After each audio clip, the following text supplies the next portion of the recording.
Hey everybody, I am so excited for you to see this episode. This is without a doubt one of my favorite podcasts that I've ever done. Unfortunately, the mic audio got corrupted, so this is going off the camera audio, but please check this episode out in its entirety. Cody Dove dropped so much knowledge about stand-up and performing and improv, all that stuff. He's a great guy. I cannot wait to have him back on the podcast under the new moniker. Especially if you are a comedian, regardless of your skill level and regardless of your experience level. Check this one out. I hope you love it. Cheers, guys. Have you been to the mothership in Austin? I have. What's that like? I'm also a huge fanboy. So, that's cool. I'm very biased, but it was a fucking dream. So actually, I think that's a good segue into local comedy too. Okay, good. That's a good segue. So we'll start there. And Maverick did it. He did the Kill Tony. Yeah, he did Kill Tony. Yeah. Kill Tony is at the Comedy Mothership. Yep. Okay. Yeah, he did Kill Tony. Cheers, buddy. Thank you. Cilantro. Cheers. We'll just start right here. Cody Dove. Hey man, how are you? How are you? Great to be here. Thanks for having me. Thank you for being here. I have been very much looking forward to this, by the way. Oh, that's nice to hear. Thanks, man. And where did we first meet? I'm sure at a show somewhere. I saw you. Ooh, that's a little too loud. Let's turn that guy down a little bit. All right. So I first saw you. We didn't meet, but the first time I saw you was at an open mic at Slice Parlor, Nob Hill. Mm-hmm. This is maybe like early summer of this year. Rest in peace. It's gone. Yeah, gone now. But I remember I was sitting with Jake Otero, Cardo Mad, and oh yes, I remember this. And I want to say Jared Ostrom was there too. Maybe. But we're all sitting, and they call you up. I never heard your name before. You get up there, and you proceed to put on a fucking showcase for everybody. And this is just and for people who don't know, this is obviously, if you couldn't tell, it's a pizza place, but it's a packed pizza parlor. Yeah. There's families. It's like a half pizza place, half brewery. Yeah. But it's like family friendly and all this stuff. And you go up there and you do like maybe a minute of material, and then you just go into this master class of crowd work, and you're bringing this like 17-year-old girl up with her phone, and then you're talking to a family. Okay. I remember that.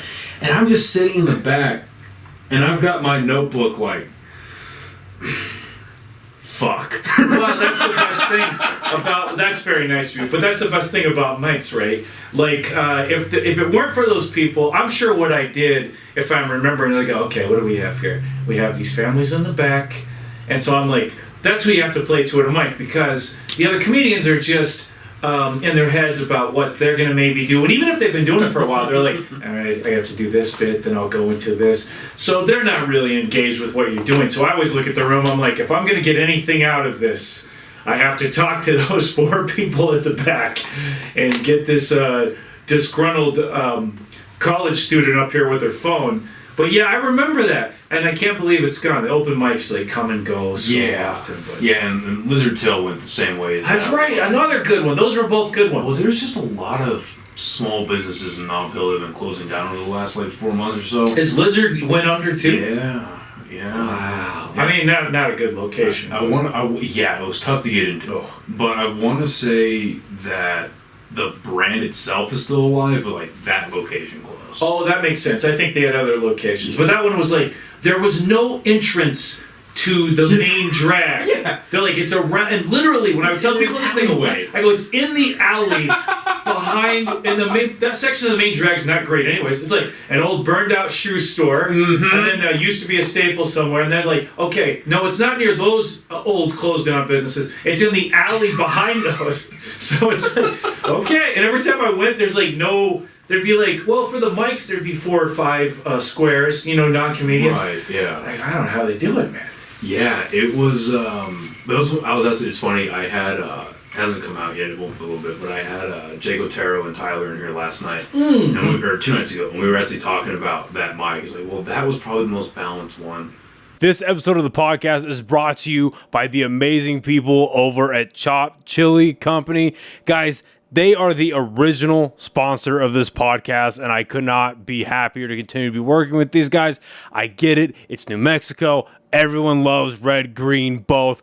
But this genuinely is my favorite brand of chili here in the state of New Mexico, and I love being able to partner up with these guys. They are absolutely phenomenal. Zane and the rest of the team at Chop Chili do an amazing job running that company, and they make an absolutely phenomenal product. And right now, they are running a very special promotional on their Instagram. Go check them out on Instagram. Go give them a follow. And as they post pictures with the hashtag Where's My Chili Challenge, if you can guess where in New Mexico that picture was taken, you can win not only free red or green chili, but also a free custom t-shirt directly from the company themselves. Again, go check them out on Instagram, give them a follow, check out their hashtag Where's My Chili Challenge. Win yourself some free chili, win yourself some free shirts. They are also available in Smith's, Albertsons, Sprouts, and a ton of other grocery stores in the state of New Mexico, as well as El Paso, and they are expanding out to West Texas. Again, thank you so much to Zane and the rest of his amazing team over at Chop Chili. Back to the episode. Wednesday nights at Red Door is probably the toughest. Man, it sucks with lizard tail. And it's funny you bring up like what you were getting out of that mic. So I suppose I want to get into that a little bit later. Yeah. But you asked me before we started about the mothership. Yeah. And I went, and it was amazing. But what blew my socks off about that was, so I planned my Austin trips. I was like, okay, I want to go. I planned my trip around getting tickets. Okay. Because they're so hard to get. Okay. So I was like, all right, well, I want for any show or a Kill Tony or for everything. Okay. It's tough, but I found like tickets for a local or for like the regular showcase. So I was like, all right, I'll go do that. But I didn't realize the tickets were still available because that was the same weekend that all the big boys were in LA for the Netflix. Oh. So like Rogan, Hinchcliffe, Ron White, all of them were out of town, right? Because they're doing like Kill Tony and the Netflix festivals and all that. Yeah. But man, it was from, I want to say that show ran from 10 to like 11:45, 11:30. Okay. And it was all local comics. Okay. Killers. All killers. Just like if you, and I tell people this every chance I get, like if you would have gotten a high quality camera with a great audio system and put that in front of the stage and called it like a Netflix showcase or like an HBO showcase, millions of views.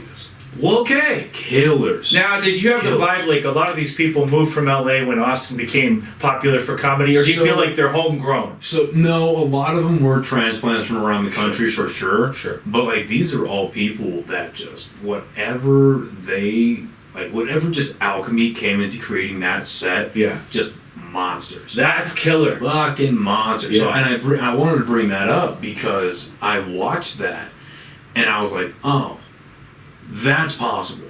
Because like even though you have like, because I forget who said it. I want to say it was Chris Rock. Yeah. Maybe it was Eddie Murphy. One of them said like, no matter how famous you are, an audience will give you 5 to 8 minutes. Yeah. And then you really got to bring it, but you still have like that star power. You know what I mean? Is it? Was it? Because you know where that is from? It's from the documentary Comedian. And they brought that up.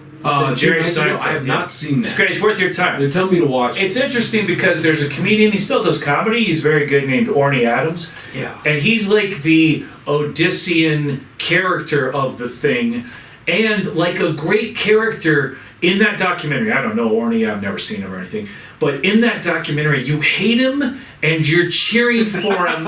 It's amazing. Like you're like, I can't stand this guy, but I want him to be successful and be okay. And I think in that, is it Rock or it's like Rock or Mario Joyner or somebody says exactly what you said. No matter how big you are, the audience will give you like 5 minutes. Yeah. And then they're like, well, yeah, we're here for the thing, man. You got to bring that thing. I thought it was funny. It might even be Cosby, because Cosby's in that documentary too.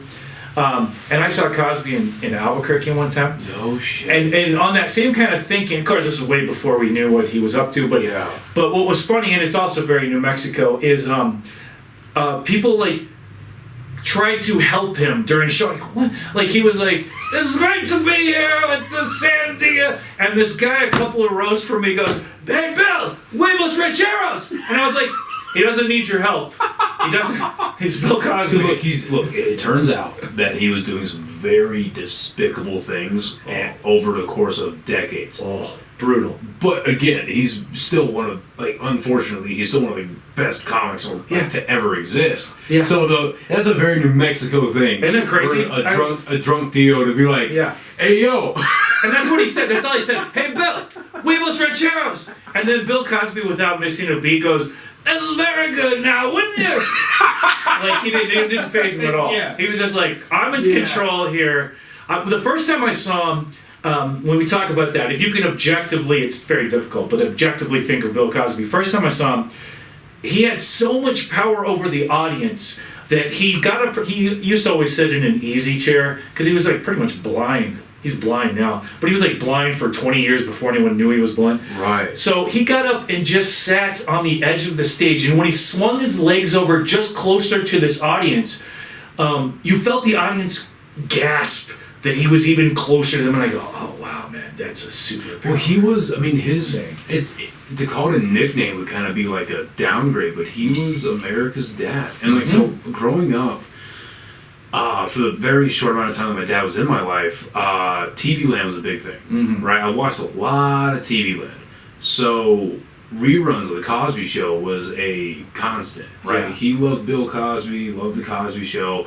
And for me, I only think of Bill Cosby, outside of the obvious, as like reruns. Like I didn't grow up in the heyday. Right. So for someone like you that obviously has a lot more experience with his material, with that show, how big of a holy shit moment was it when it was like, hey, this dude's a serial rapist? Insane, and such a letdown for everybody because, what I felt bad for too, besides collectively his fan base that grew up with him, he wasn't ever my guy. Like I didn't have his albums, although I knew of his albums. Like he'd talk about his brother and bunk beds and stuff. And I was like, okay, I get it. I had like a passing reference for it. But when that all came out, like just human factor, human thinking of other humans, you're like, oh God, this is brutal. And I also felt bad because he took it upon himself sometimes to do it, but he was also an icon to like people of color. So I felt bad too that they're like, are you serious? This guy that like had it together as this character on a show and was like a comedy icon. This is what he was up to? Are you kidding me? It's like, well, he was so big, brutal. He was so big that like, how do you so like maybe like okay, great. I guess a good analogy. I'm not a huge Taylor Swift fan, but I recognize how massive she is as an entertainer, as a celebrity. I recognize how huge she is. Yeah. If it came out, because she's like mid-30s right now. I think so. 30s. Yeah, I would guess. Yeah. If it came out 30 years from now, that she was sexually assaulting people all across like the Eras tour or some shit. Even I would be like, whoa, what the fuck? Well, the larger thing too, if you pull back on any of this, I'm the same way with Taylor Swift. I can recognize there's a thing there that people really love and it's important to people. But I also think it's funny, like the other day she had something, she won some award, and she was so uninteresting in that moment. She seriously was like, this is very important, and it's been a very big year for me. And I was like, there's like nothing dynamic about her baseline you personality. How manufactured of a human being she is at this point. Like how much, like if there's let's say like there's this invisible bar that like if you believe in God, that like God sees, or like the universe sees, like there's like an invisible bar above everybody where it's like the average person has probably 90 to 95% humanity left in them. Right. Taylor Swift has to be at maybe 50%. She's put through this machine of corporate. Well, at this point, you know what I mean? Where it's just like she's like I hate to say this about a human being, but she's a product. Oh yeah, as much as she is a human. But her, Cosby, any of these people, those are different ends of the spectrum. But what I love is you never really know who a famous person really is. And the example I think of is very tragic is I loved Anthony Bourdain. Yeah. And when he took his life, it was very shocking, but almost the next thought I had was, oh yeah, I did not really know him. Yeah. I really liked his style and his rock and roll edge, and everybody in the world would give anything to travel and eat at restaurants around the world and do the things that he did. But the thought I had in that moment, I was in Chicago when it happened, and I was just like, oh yeah, you don't know these people. Like, you don't know them. You know, and there's the easy example of, like, you meet somebody that you really look up to and you catch them on a bad day and it's a horrible experience. It's also, you got to give them a lot of berth on that, wide berth on that, because, like, I don't know, the way I can kind of liken it is when I do comedy on cruise ships, it never fails. The morning I'm a little hungover and sweaty at the buffet is when everybody wants a picture. That's when everybody wants a picture. And because I'm pretty easygoing, but also I realize, like, I'm kind of on their dime. They own me while I'm on these ships. I'm like, no problem. But it gives me a glimpse into a moment where if you're having a bad day and you're like a super celebrity, like Chappelle or Rock or Sebastian or any of these guys, and then someone comes up to you and they're a little flippant because they think you're a comedian or whatever, I'm like, that would not be fun. Right. Well, and that brings up a good point. I wanted to give you a compliment at the beginning when you asked when we met. So we met for the first time over at Turtle Mountain during Eddie's show. Mm-hmm. And look, I'm not saying this ironically, like, all the comedians in town are very nice. You know, that's good. All the comedians that I've met, I've had great experiences with, even the ones that don't like me.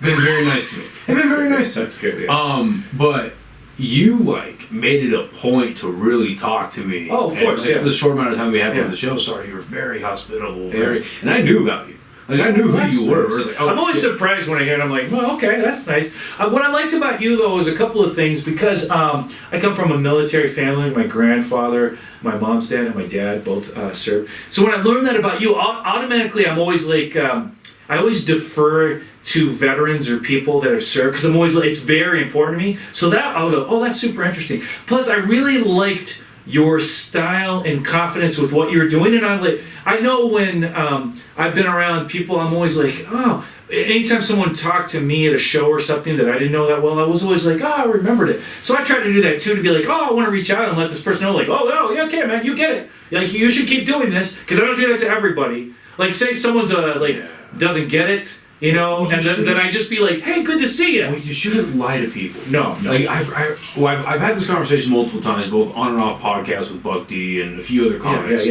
where it's like, the great example that I like is, you know, if somebody asks you, how did I do after a show? Mm-hmm.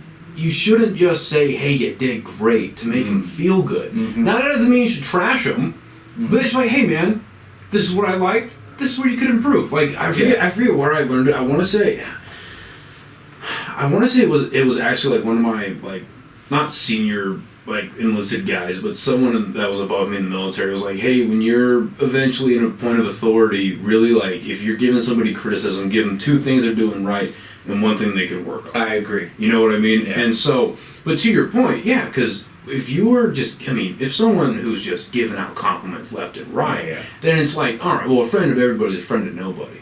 But if you're someone who, even putting aside your crazy resume, if you're just somebody who's like, yeah, his word means something, then that means something. You know what I mean? I like that you say that. I agree. And I agree in my life when I've had that too.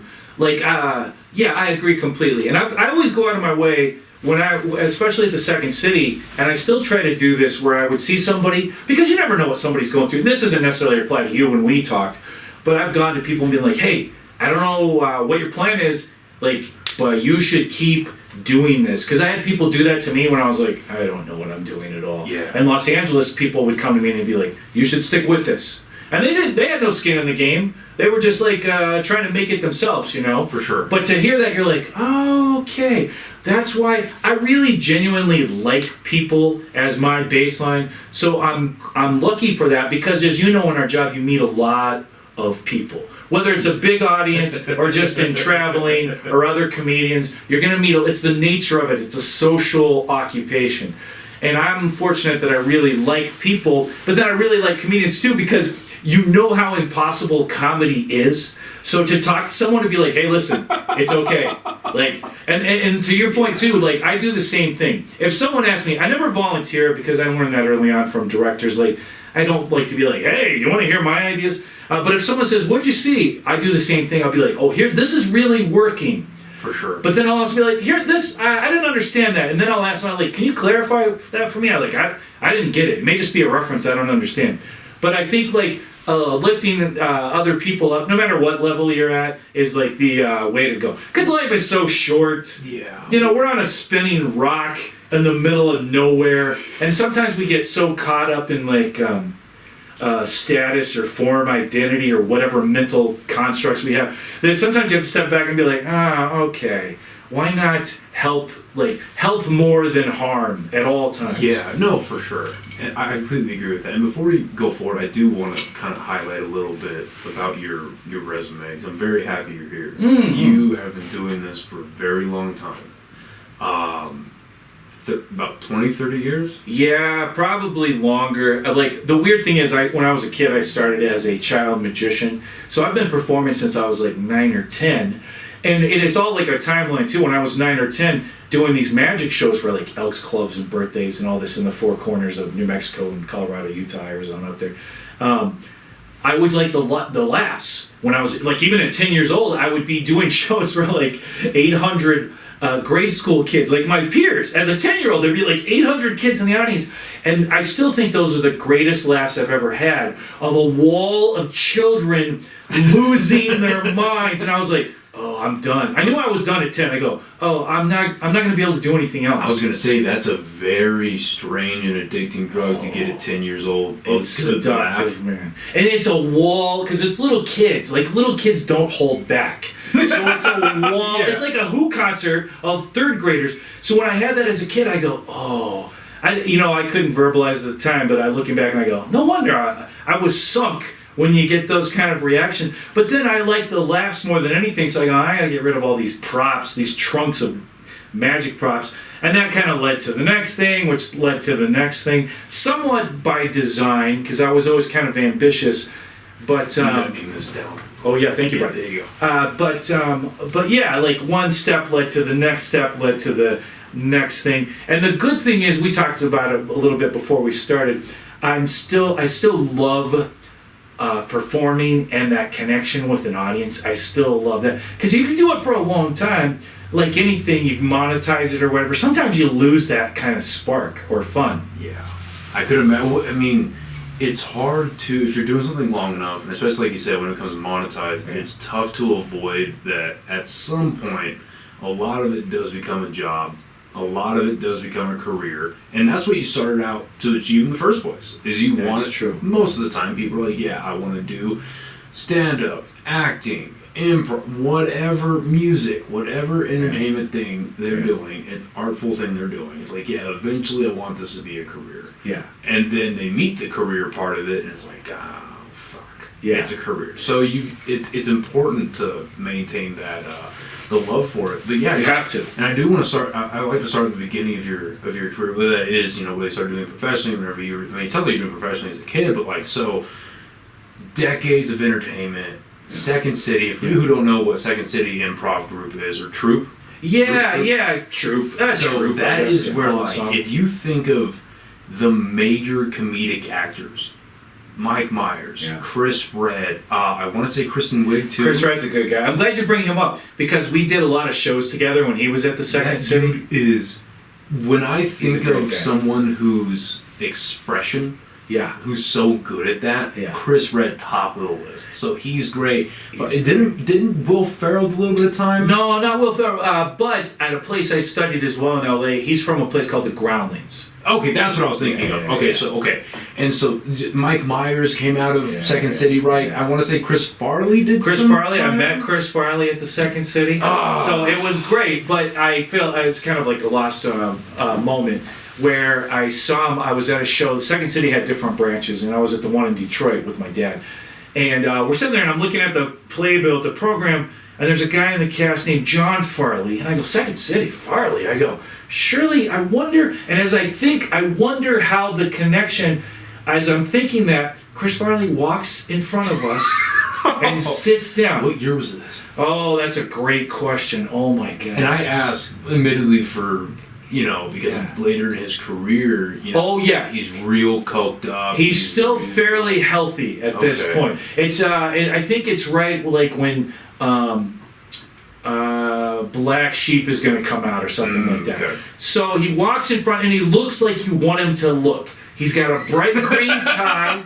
He's got a jacket like the motivational speaker. He's got black frame glasses. And he sits down and he's very, of course, like any good audience member, he doesn't distract from the show, but people I'm sure are like, holy shit, it's Chris Farley. So at intermission, I go out and I talk to him. And my interaction was kind of stupid because I was young and I just didn't know what to say. And all I said was like, I was just like, you're the best, man. That's all I said. I look back and go, that's not very, like a super intelligent thing. But he was super nice. Now, my dad had a better interaction because my dad goes, hey, we saw you on ESPN last night. And what had happened the night before, Chris was in Chicago at a Blackhawks game. And at intermission, one of the period breaks, they did this thing where they put a slate in front of the net with 3 slots exactly the size of a puck. And they get some radio contest guy and they go, if you can make one of these pucks through any of those slots, you're going to win this Toyota Tacoma. And so they go, ladies and gentlemen, please welcome Chicago's native son, although he's from Wisconsin, Chris Farley. So he comes out, dressed pretty much like how I saw him. He's got the tie and the glasses and the jacket. And he's doing his thing, and he falls down on the ice, and everyone goes crazy, and then magic happens. He grabs the puck from the guy who's about to take the shot, and he just slap shots. And the puck goes perfectly through the center slot. And the United Center melted. That's awesome. It levitated. So my dad brought that up, and Chris was like, you saw that? He was like a little kid. Oh my God, you saw that? The other weird thing about the night was I noticed in my little 19-year-old, 18-year-old brain that every frat guy that came up to him and was like, I want to do a drink with Chris Farley, he turned no one down. Oh, I'm sure. And in my little brain, I didn't have really a sense of how human behavior worked at the time. Even in my little brain, I was like, oh, that's bad. There's something bad about these interactions where every guy, shot, beer, everyone he couldn't say no. And David Spade has said in interviews, like, he had to keep the show moving with Farley. Like, all right, we're done here. Come on, let's go. And then the cool, happier end to my interaction with the family was I did a movie with his brother, Kevin Farley, who's a stand-up. I was going to say, because his brother does stand-up now, too, right? Yeah. Or he's been doing stand-up. Been doing stand-up a long time. Yeah. And so we worked on a movie in Ireland. It was like a dream situation. And his mother, Mrs. Farley, came. And I was so nervous because Kevin looks a lot like Chris. And I was like, please don't say Chris. Don't say Chris. But they put me at ease like the first day when we broke for lunch or whatever. I sat with him and his mom. And all they did was tell Chris stories. Oh, man. And I was just like, this is the great. That's my favorite thing about TV shows or movies. I just shut up and I throw a little thing out and I'm like, what was this person like? And then I just absorb all of it. Because I still, like, we're talking about the passion of it. I still love entertainment so much where I'll be like, and then what about that one episode or whatever? The Farley's favorite episode of SNL with Chris is the one where I think he's sitting next to Janine Garofalo, so it's kind of a different cast. But he's at SeaWorld, and they say, all right, everybody, here comes Shamu. And every time Shamu comes around, these guys off camera douse Farley with like 5 buckets of water, and only he gets wet every time. They said that's the family's favorite episode. And I watched it recently, and I go, it's pretty damn funny. I'm sure those interactions like that mean the world to them. You know, I mean, especially when, because people enjoy talking about themselves, their favorite people in general, but especially when it's a loved one that dies too soon. It's like, that's how you keep people alive. They kept it, that Irish spirit of like constantly keeping them afloat. And what I loved too was they're all funny. I thought, like, well, in a family like that, Chris was probably the supernova. John Farley's this great character actor, super funny. Kevin, as funny as they come. Mrs. Farley, the mom, hilarious. Like, I think there's somewhere in there, like, one of the brothers, I think, is an accountant or something. I'm sure he's funny, too. But it was such a cool experience to be like, because Chris Farley, like, a lot of people, I mean, he was so influential when I was teaching at the Second City.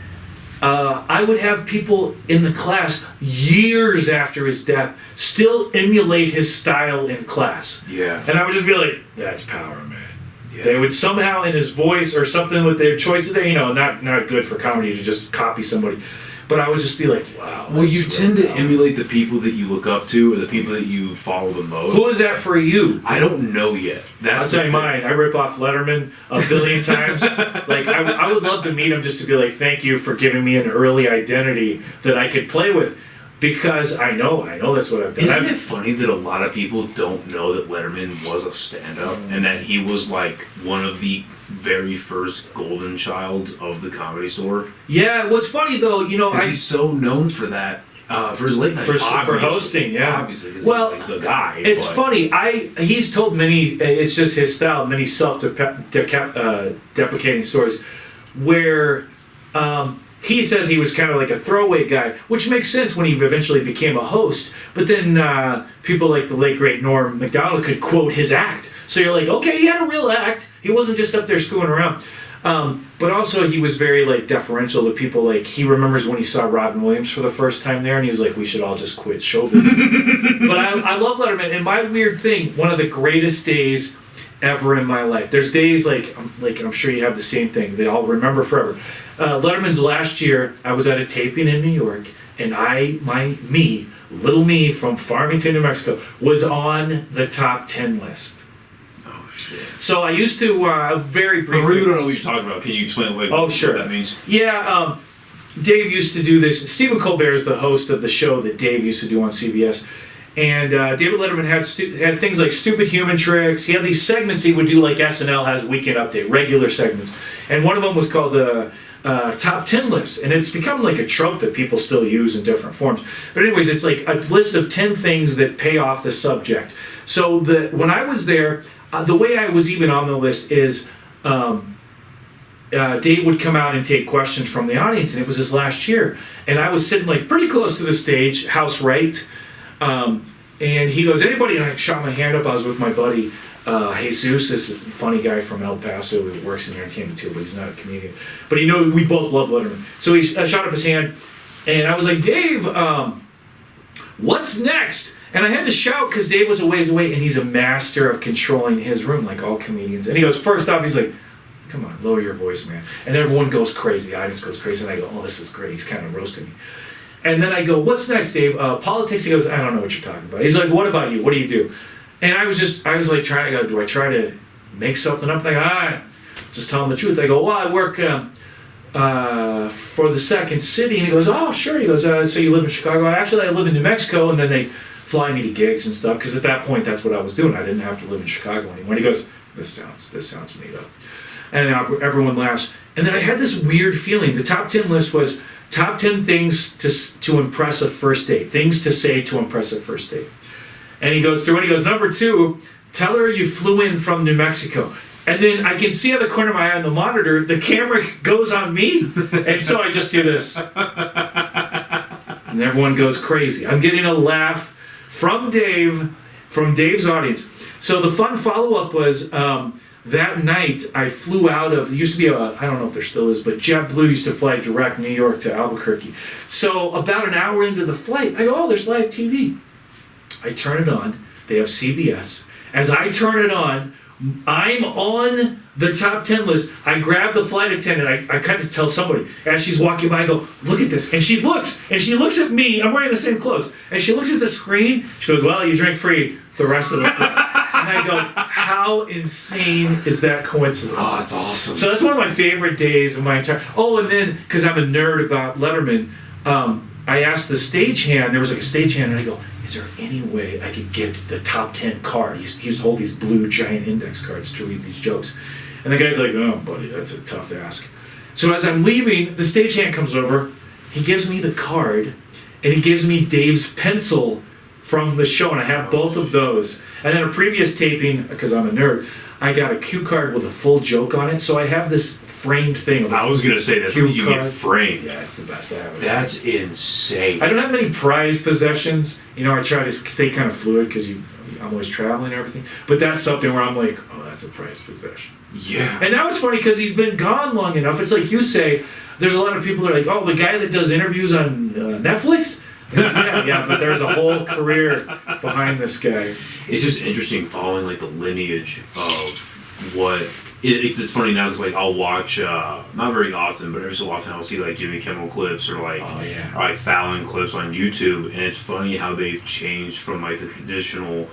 And I've heard my friends talk about this too, where it's like they'll change from like traditional late night questions to almost like, you can just see in the titles too, where it's like late night questions to almost like podcast style questions and podcast style quotes and stuff like that and formatting. And it's like, well, that's all fine and good, but there is none of that if there isn't Letterman, and there's no Letterman if there isn't any Johnny Carson. And it's just funny seeing like the through line from like Carson to Rogan and how all that goes. And it's I can understand why that's your prized possession. That's or one of those. It was great, and I watched the interview the other night with Letterman. GQ did this cover story. It's a video interview, and it was so great because Letterman right off the bat he goes, all I did, because I always feel guilty sometimes. I'm like, man, I really have emulated Letterman a lot throughout my early days, and he goes, all I did in my career was I just ripped off Steve Allen, who was the predecessor before Letterman. And Steve Allen's interesting because he was the first guy ever to do man in the street bits. You know, you see Billy... I hate putting on my phone during a podcast, but I gotta look this guy up. No, please, look this up. Steve Allen, and he was the first guy to do weird stuff on talk shows and do man in the street where you just interview normal people. Oh, okay, I've seen this guy. So I like that Letterman goes like, all we did was like rip off Steve Allen. And then the other thing I love that Letterman did is he reminded me, he goes, I started off, I was a weatherman, I started off broadcasting and radio and stuff, and I started, after the magic stuff, I got into radio, and it reminded me, it's kind of like, to a certain degree, doing comedy in a place like Albuquerque, where when I did radio, I just did it because I loved it. I didn't think when I was doing radio when I started, I would do weird stuff. I'd do Letterman type stuff or Steve Allen type stuff in my own kind of weird style. But this interview, when he said that, I go, oh yeah, I used to just do it because I loved it. When you're doing radio in Farmington, New Mexico, it's going nowhere. No one cares. The title of my autobiography is going to be, None of This is Going Anywhere. It's just not going anywhere. Yeah. But it reminded me, watching him, I go, oh, my idol delivers again. Because I'm like, that's it. You have to do it because you love it. When I first started doing ships, I was with the Second City, and I'd already done stages in Chicago, and I was on what they call the main stage, which is the big thing you want to get on. And I was like, and they were like, well, we had enough tall white guys to last a lifetime. So the main stage, is that a comedy club? Like the main stage is what they call the stage within the Second City Theater. Oh, okay, I see. Okay. And what's cool and very intimidating when you start is the main stage is like, this is where John Belushi first started. This is where Tina Fey first got comfortable. This is where Steve Carell, and you're just like, this is where Keegan-Michael Key. And you're just like, oh. I've never been like driven to improv very much, but I've loved film and I like movies and TV shows. But like, the only thing that has convinced me like maybe I should try it out is because of people like Steve Carell and Tina Fey that I just grew up, and Amy Poehler that I just grew up idolizing. Like The Office. Like I remember watching The Office when it was so funny. Like I remember watching The Office as it was airing.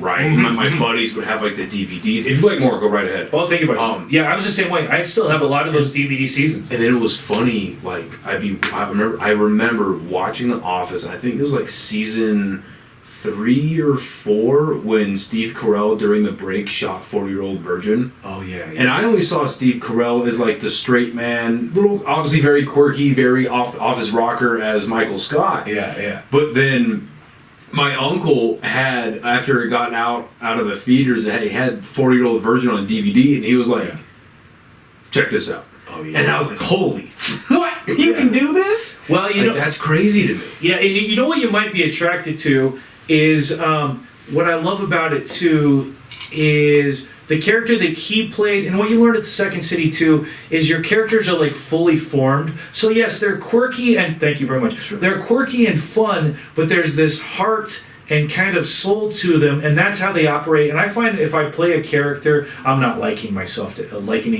any of these people, but if I play a character, I find it's very very much easier to improvise because then you're seeing the world through those eyes. So I tell people that are interested in that. The second city, of course, and I've done it as an example of naming these people, is they're great at being like, oh, all these people that have been here. And then they have thousands of people in their training center.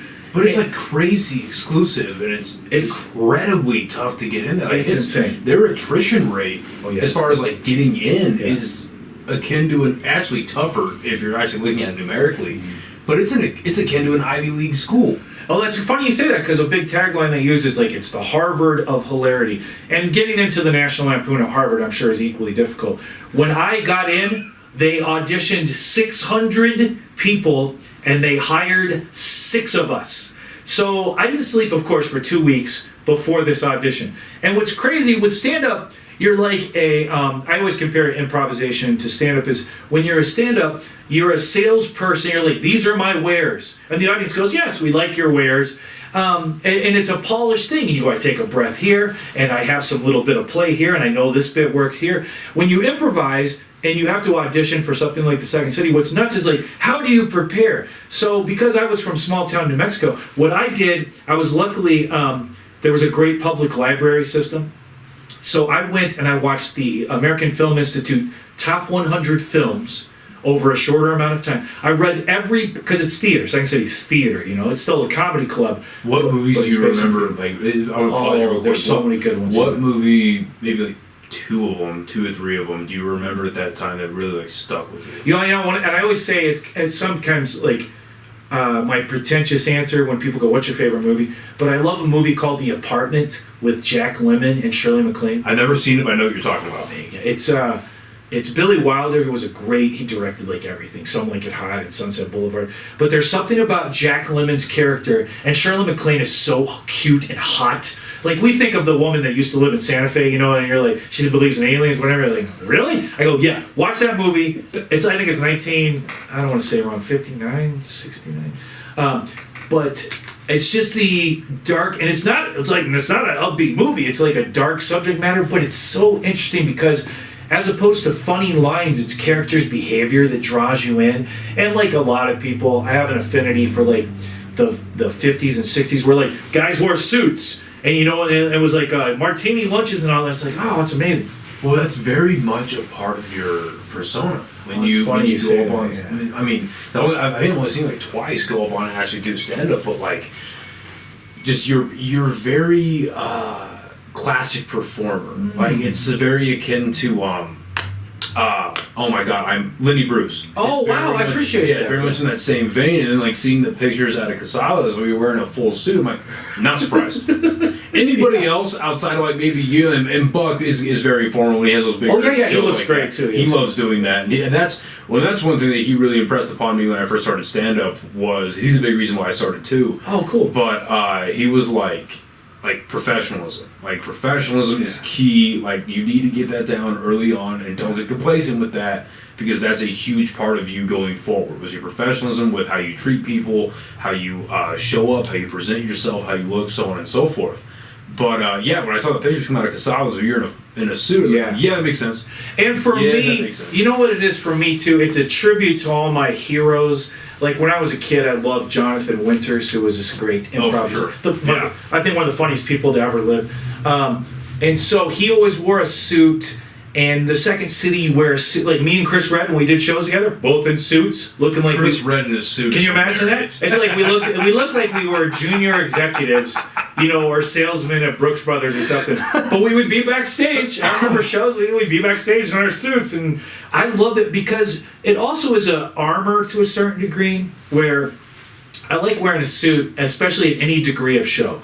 I just came off a tour that was great because it was 37 cities in about 2 months. And what I like about that is I played a lot of theaters, and sometimes in those places, I overthink a lot of things. But if I play a really nice theater, what I'll do that night in my dressing room is I will wear tennis shoes with my nice suit because I want to play against the environment I'm in. Now, I found out because I was playing casinos like in Minnesota and in Wisconsin, and sometimes you're in a weird banquet room. That's when I'll wear dress shoes because I want to be against whatever the thing is. If it's super formal, I want the audience to know a little bit just through my appearance. They're like, oh, he's us. To a certain degree, I want to be like, oh, that's us up there. Because then, like, if I'm a little quirky or I do something, they're like, oh, he's kind of the every guy a little bit. Well, it's funny seeing this. Like, it's interesting seeing the straight man, be funny, be crass, be vulgar, and be whatever your set is gonna be. You're not a caricature, but you're this. Like I tell people, like what I've found to realize is that stand up is like you're paying somebody to be as funny as you wish your best friend was. That's interesting. Okay. And some of the best comedians, in my opinion at least, some of the best comedians don't even make it feel like a performance. They make it feel like a conversation. Yeah. But in this conversation, you're silent. They're doing 100% of the talking. Yeah. And they have to be the funniest person in the room. Yeah. And being able to connect to the audience like that and make it feel like a performance, like one of my favorite examples, or make it feel like a conversation and connect like that, less of a performance. Yeah. And one of my favorite examples, he doesn't dress very formally, obviously, but Shane Gillis. What I think that makes him so relatable to people and makes him connect so well is, yeah, he's a multi-millionaire, crazy popular stand-up comic, whatever, but his archetype, you could find him at a college party. Yeah. You know what I mean? You're right. Yeah, he's like the funny guy at the college party where you get fucked up that night, you just keep drinking. Yeah. You don't remember his name, but the next morning, hey, that guy was funny. Yeah. That guy was He's hilarious.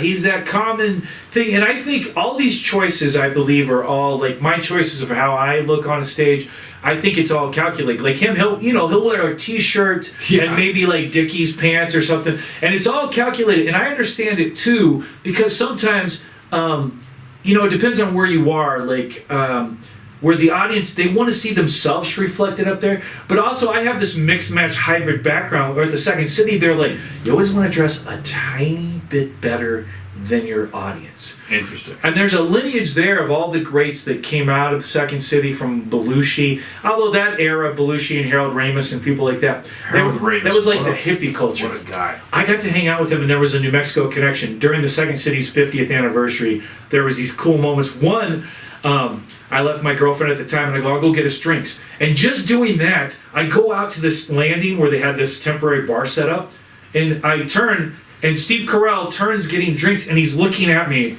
And what's insane is when you're in this weird fraternity of the Second City, he has the same lanyard on that I do, the same access badge. Yeah. So he goes, hey man, he's so friendly, like he knows me, and I go, I don't want to bother you at all.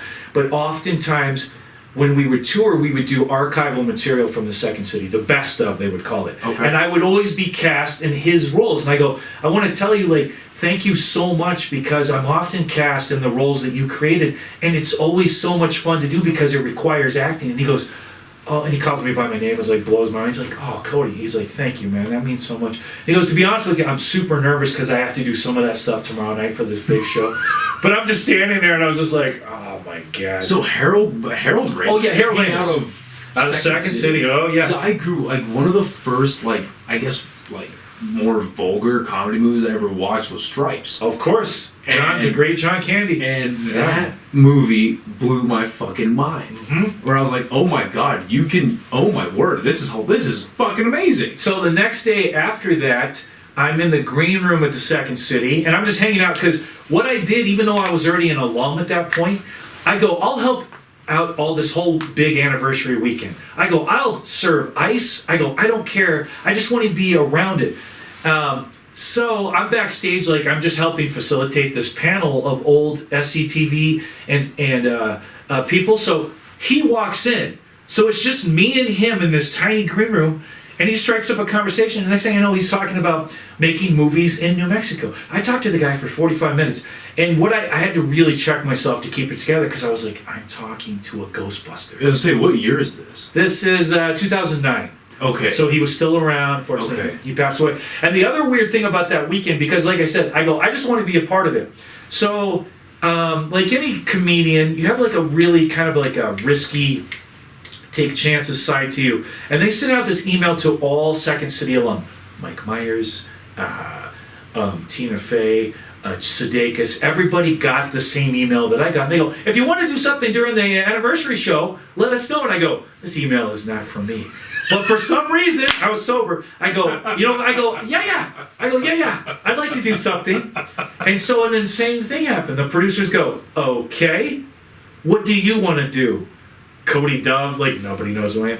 And I go, how about I do a monologue about my experience? So I go, and it's surreal. It's like fantasy camp. I go, and I do the show, and in the audience are all these people.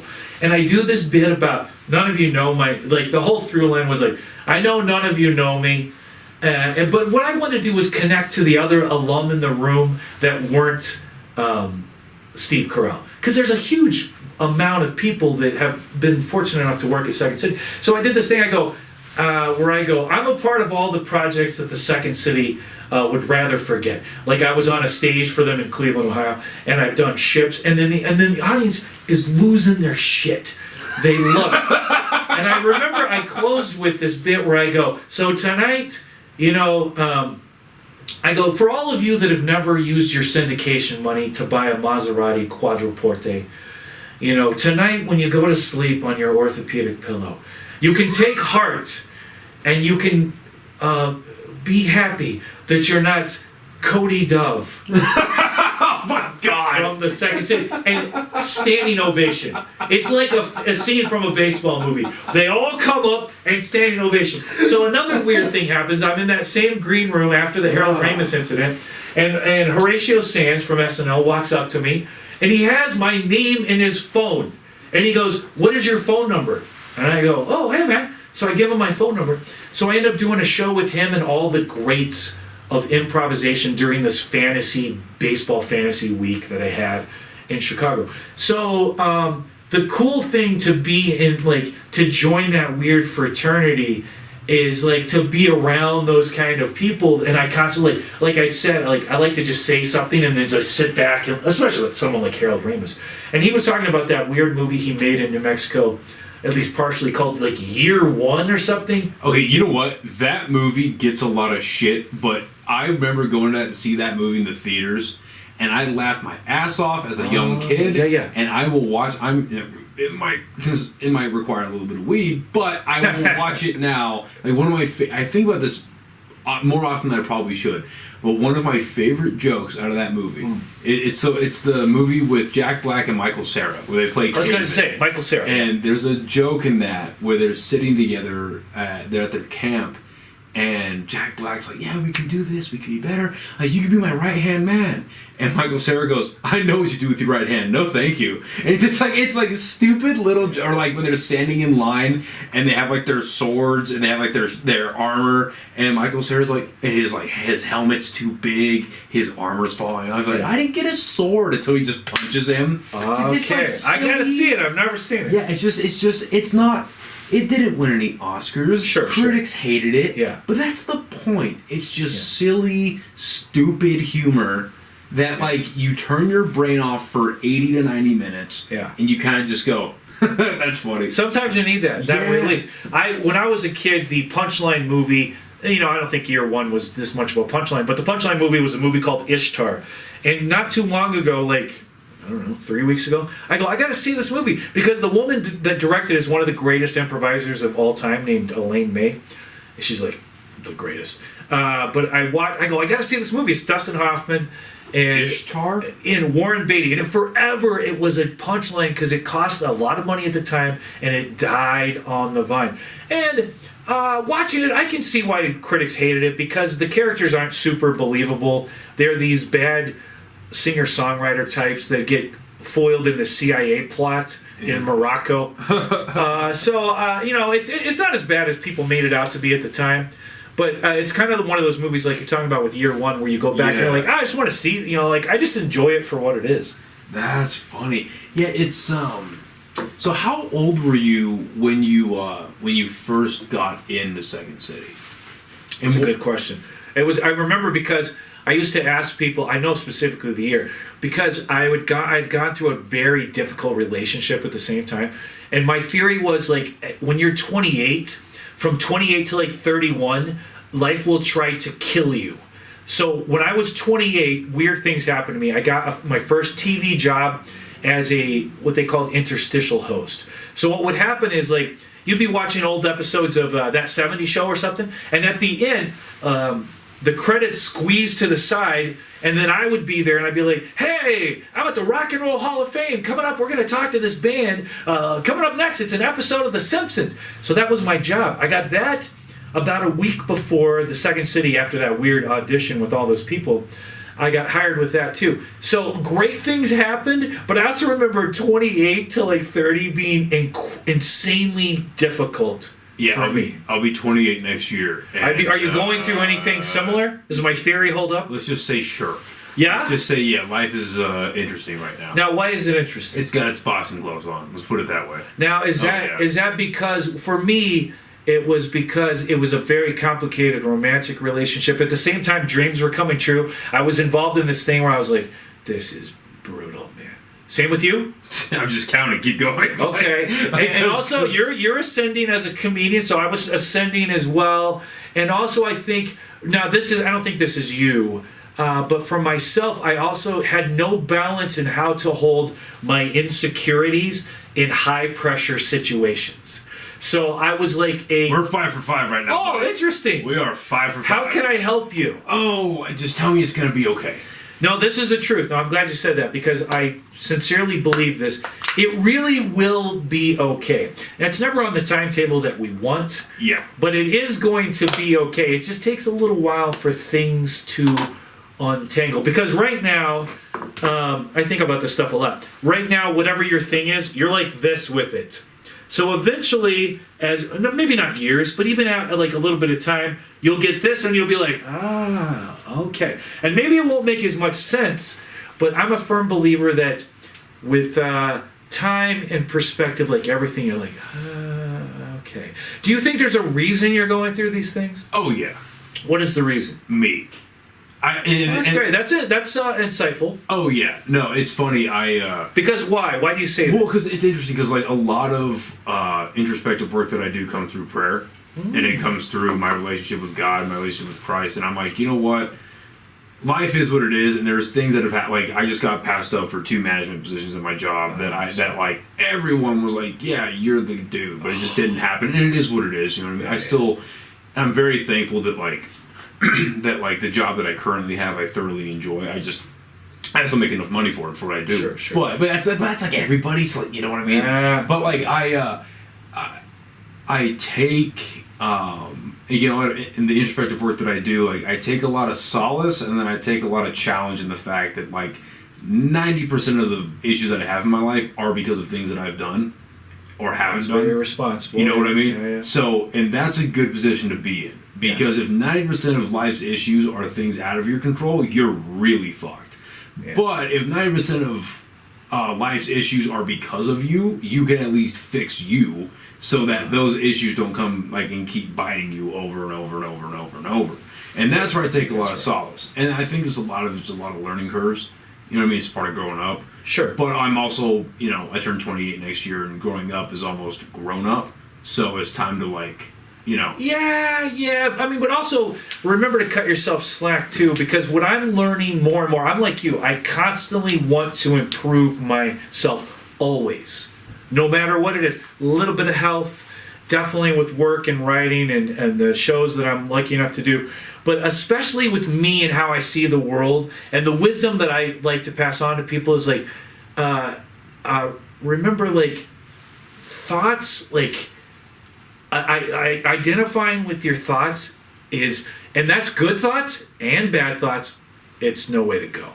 Yeah. And what helped me a lot, because I believe in God and I believe in the eternal energy that comes from God. I really believe in that. I think everyone is connected. And I think we're eternal energy. And now we're in these forms where we put so much stake into, for me sometimes it's like what I look like and how long can I work in this business and all these weird identity forms. But that's all just shit that we've created. Well, it is, but then there's also real life consequences. Oh yes, I mean I'm not saying like you're not. I know you're not excluding that, but then like that's where my brain immediately goes to, where it's like, yes, you are correct, but it's all based off of a consequence. You know what I mean? It's all like, a lot of it anyway. So give me an example. So like, okay, if I don't continue to do well, I'll take the easy one out of the way. If I don't continue to do well in my professional career, if I don't continue to show up and produce the results I'm producing, I potentially could get fired, which means, I lose everything that's around me. Because this is the passion right here. Podcasting, stand-up, that's the passion. Yeah. But the passion is fueled by the professional job, 9 to 5, that I have right now. Of course. And then outside of that, because I've had... I only started doing stand-up like a year and a half ago. Okay. So with the 2024 that I've had, because right now it's like the 18th right now, the 17th, 18th. Yeah. With the year that I've had, if you would have told me a year and a half ago, a little over a year and a half ago, that, hey, if you start stand-up now, this is where you'll be at the end of 2024, I probably would have told you to go fuck yourself. Right. Because there's no way that's possible. That's but great, yeah. all the things happened. Yeah. And thankfully, there have been numerous, whether they're open mics or just actual shows where I just went up and bombed my dick off. Nature of the beast. Nature of the beast, right? Especially a year and a half in. And you know what's good? What I've learned, especially with improvising, which sometimes is even riskier because you got no prepared stuff going on, is all those scars and bombings and pain, they develop this weird callus where you become invincible eventually. It takes so long. But Stephen Colbert has a great thing where he's like, you got to learn to love the bomb. Yeah. And I am very fortunate. It took a long time, but I have that where if it's a small house on these tours or whatever it is, and I go, it's going to be work, I still will take risks or take chances because I'm like, it can't hurt me. Like I want to do well. I want to keep my jobs. Yeah. And like you're saying, keep your jobs too. Here's something that I've learned as well that can maybe help you is the best way to do that is not to forecast what could go wrong, but to be as present as possible with this is stuff that everybody knows, but be as present as possible with what you're doing now. Well, I think people know that, but they don't realize that. Well, it's kind of like I think a lot about humanity in general. And I think the weirdest thing for me about humanity is we all know, like, you only have so much time, on this weird planet that we're on. But it doesn't really, you can't wrap your head around it. It's like at night, I live out where you can see beautiful stars every night. And I make it a point to look up there. And when you see that, it puts everything into perspective on how tiny we are. But does it really does it change my behavior? I don't know. I think about it, but does it make me really take more risk and realize, like, I'm a speck of nothing in a giant thing? Yeah. Does it make me go big? Not lately. I wish it did. Well, I think, at least for me anyway, that type of perspective makes me lighter. And that's what mushrooms really did a lot for me. Okay. Mushrooms did a lot of that for me. Where, like, do you microdose still or anything? No, I haven't taken mushrooms in coming on 4 years now. Okay. January will be 4 years. And you did it regularly? Yeah, well, not regularly, because me and my buddies, we were young and dumb, and we didn't understand the gravity of, like, what mushrooms could really be. You know what I mean? Yeah. And, like, it would always just be, like, I would take them, like, maybe 3 times a year over this, like, 3 or 4 year span. Yeah. And we had no real idea, clearly, of what a heavy dose actually is. So we would, like, mess around with, like, 4 or 5 grams. You were flying without any pain, like any what's it called? Gauges. Yeah. We'd just be like 3, 4, 5 grams, just hang out, have a good time, get all happy, watch stupid shit on YouTube, whatever. And what I liked about it a lot was, like, I would always, like, look up at the stars, and I'd just get real, like, emotional about that or whatever. Yeah. But then what ended up happening, what really, like, helped me grow a lot using that was it showed me how, like, positive I could be. Because for the longest time dealt with severe depression, severe anxiety like no other. Okay. But then it also turned out that I had a very, very low testosterone level. But I found that out thanks to the VA. But God bless the VA. Yeah, I don't even say that ironically. Just like I got my blood work done, and they're like, "Hey, man, here's why you feel this way." But and you were able to correct that, or I was. Yeah, good for you. But But the last 2 times that I took mushrooms, October of 2020, me and all my buddies, because we thought we were going to be smart, and we were like, hey, listen, we're going to pool our money together. We'll just buy a bunch of mushrooms for all of us, and we'll like take them sparingly. I find any time when the plan involves we're gonna pool all our money together, oh, that's a bad idea. Whether it's a pony keg or 20 grams of mushroom, anytime it's like, hey, it's like, hey, what do you have in your pockets? Let's put all our money in the thing. Yeah, it's a bad idea. Yeah, so we whether it's a timeshare, I'm glad.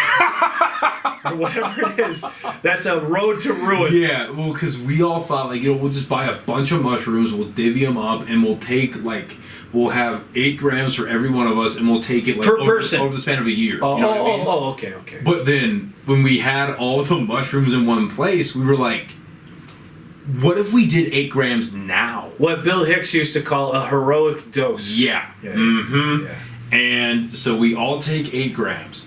And it was good for like 2 hours. Mm-hmm. It was really good. And then it just and we were like time bombs. It's like it was me and like 4 of my other, there was 5 of us. It was like me and 4 of my other buddies. Yeah. And like time bombs. He set off. I set off. What does set off mean? It just turns, everything turns? Turned. The trip just turned, and it became just the worst ego death for all of us. Well, that's not necessarily bad, but when you're expecting something different. Yeah, we never. What does that mean? You realize you're minuscule? Oh, well, no, I didn't know who I was. No, I completely, like, it's like my brain, like, you ever, like, format a hard drive? Yeah. It's like my brain got formatted. Like, I didn't know there was no data. Like, who I was, where I was, what I was, none of that. And it's funny because, like, people always say if you're taking mushrooms, you're taking acid, don't look in the mirror. But I always did that when I was on mushrooms. I thought it was funny. Yeah. But we were in my buddy's apartment at the time. We're all losing our minds. And I'm literally walking around this little 700 square foot apartment holding myself like this. That's not good. And then I turn and I look in the mirror and I see myself. And I, like, snap out of it for, like, 30 seconds. Mm-hmm. And I'm like, hey, good job, buddy. You're the guy that ruined his life with drugs. That's deep. No more life, no more job, no more girlfriend, no more anything. You think about this? You're thinking about doing a podcast? Yeah, no podcast. That's not happening. They're going to throw you in a padded cell. So when you say ego death, you mean bottom out? Oh yeah. And then I, like, snapped out of it and went back to like just the worst feeling I've ever felt. And it's funny because, like, in the Bible they talk about. The way that one of the ways hell is described is the absence of God. And I, like, felt a little bit of that. Yeah. And I remember coming out of it, and I had one of my buddies drive me to my place, so I grabbed stuff and crashed in my buddy's apartment, and I bought him a pack of cigarettes and all this. And I remember we were driving back, we were smoking a cigarette in his car, and I was like, dude, that fucking sucked. Dude, that was horrible. Yeah. And he's like, yeah, that was pretty bad. I was like, all right. So we moved forward from that. And in January of the following year comes around, like, I'm going to take like 2 grams. 2 grams only. Worst experience of my life. And we got some left. Yeah. I was like, I'm just going to take 2 grams, start the new year right. Because maybe it's the one-off time, whatever. Yeah. No, 2 grams. I only took like 1.5 grams, so I had like a smoothie and there's still some left. Okay. 1.5 grams treated me like 8. But what that really taught me was, like, that was such a painful experience. Yeah. Nothing in life, and there's been some pretty shitty things since. Sure. Really shitty things. But nothing in life before that, or after that, since, has been anywhere close as tormenting as that. Well, that's a blessing. Yeah, so it's a blessing. Okay. So I was like, hey, like, take life seriously. Yeah. But, like, hey, it's not that bad. Yeah. If you just keep going forward, it's gonna be okay. What I'm trying to do now in my life is surrender to everything. I'm trying to do this to everything. Yeah. That doesn't mean I don't care. When I'm working or performing, I care, and I want the audience to have as much fun as possible. But in things that I carry with me, or relationships, or things, I'm trying to do this as hard as possible, is let go of everything. Yeah. And it's funny when you say that, when you go, well, I still got 2 grams left. I'm Dutch-Irish, and it cost me, my mentality being Dutch-Irish can best be explained when I was in Amsterdam one time with some friends. And we went the whole day, my first time in Amsterdam, without going to these famous coffee shops where you can do drugs. And then I had this weird turn. We had a little bit of time left before we had to be back on a ship. I was performing on a ship. And I go, we can't leave without doing it. So I went with like all people at my level, all squares, had never done anything in our lives. So we went to one, and two things happened. We bought a perfectly, like this was before dispensaries were all over America. Right. So in the Amsterdam, like there was a test tube with a perfectly scientifically rolled joint. And there was like, I think 5 of us. We passed it around, and it was called like Spider Realm or something. And we did that, and I go, okay. And then because I don't know what to compare it to, I go, I don't know if I'm getting anything out of this.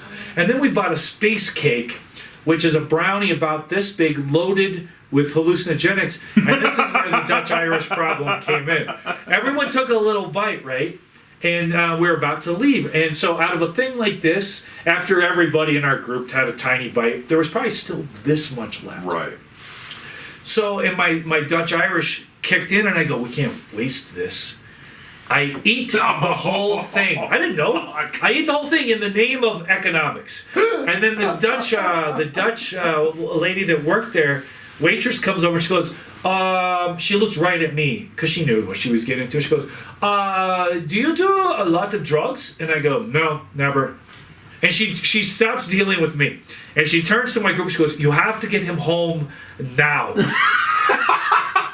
Get him home. So I get on the ship. You have 30 minutes to get somewhere safe. Exactly. And I sit on the edge of my bed in my little ship cabin, and I stare at the wall for about 45 minutes straight.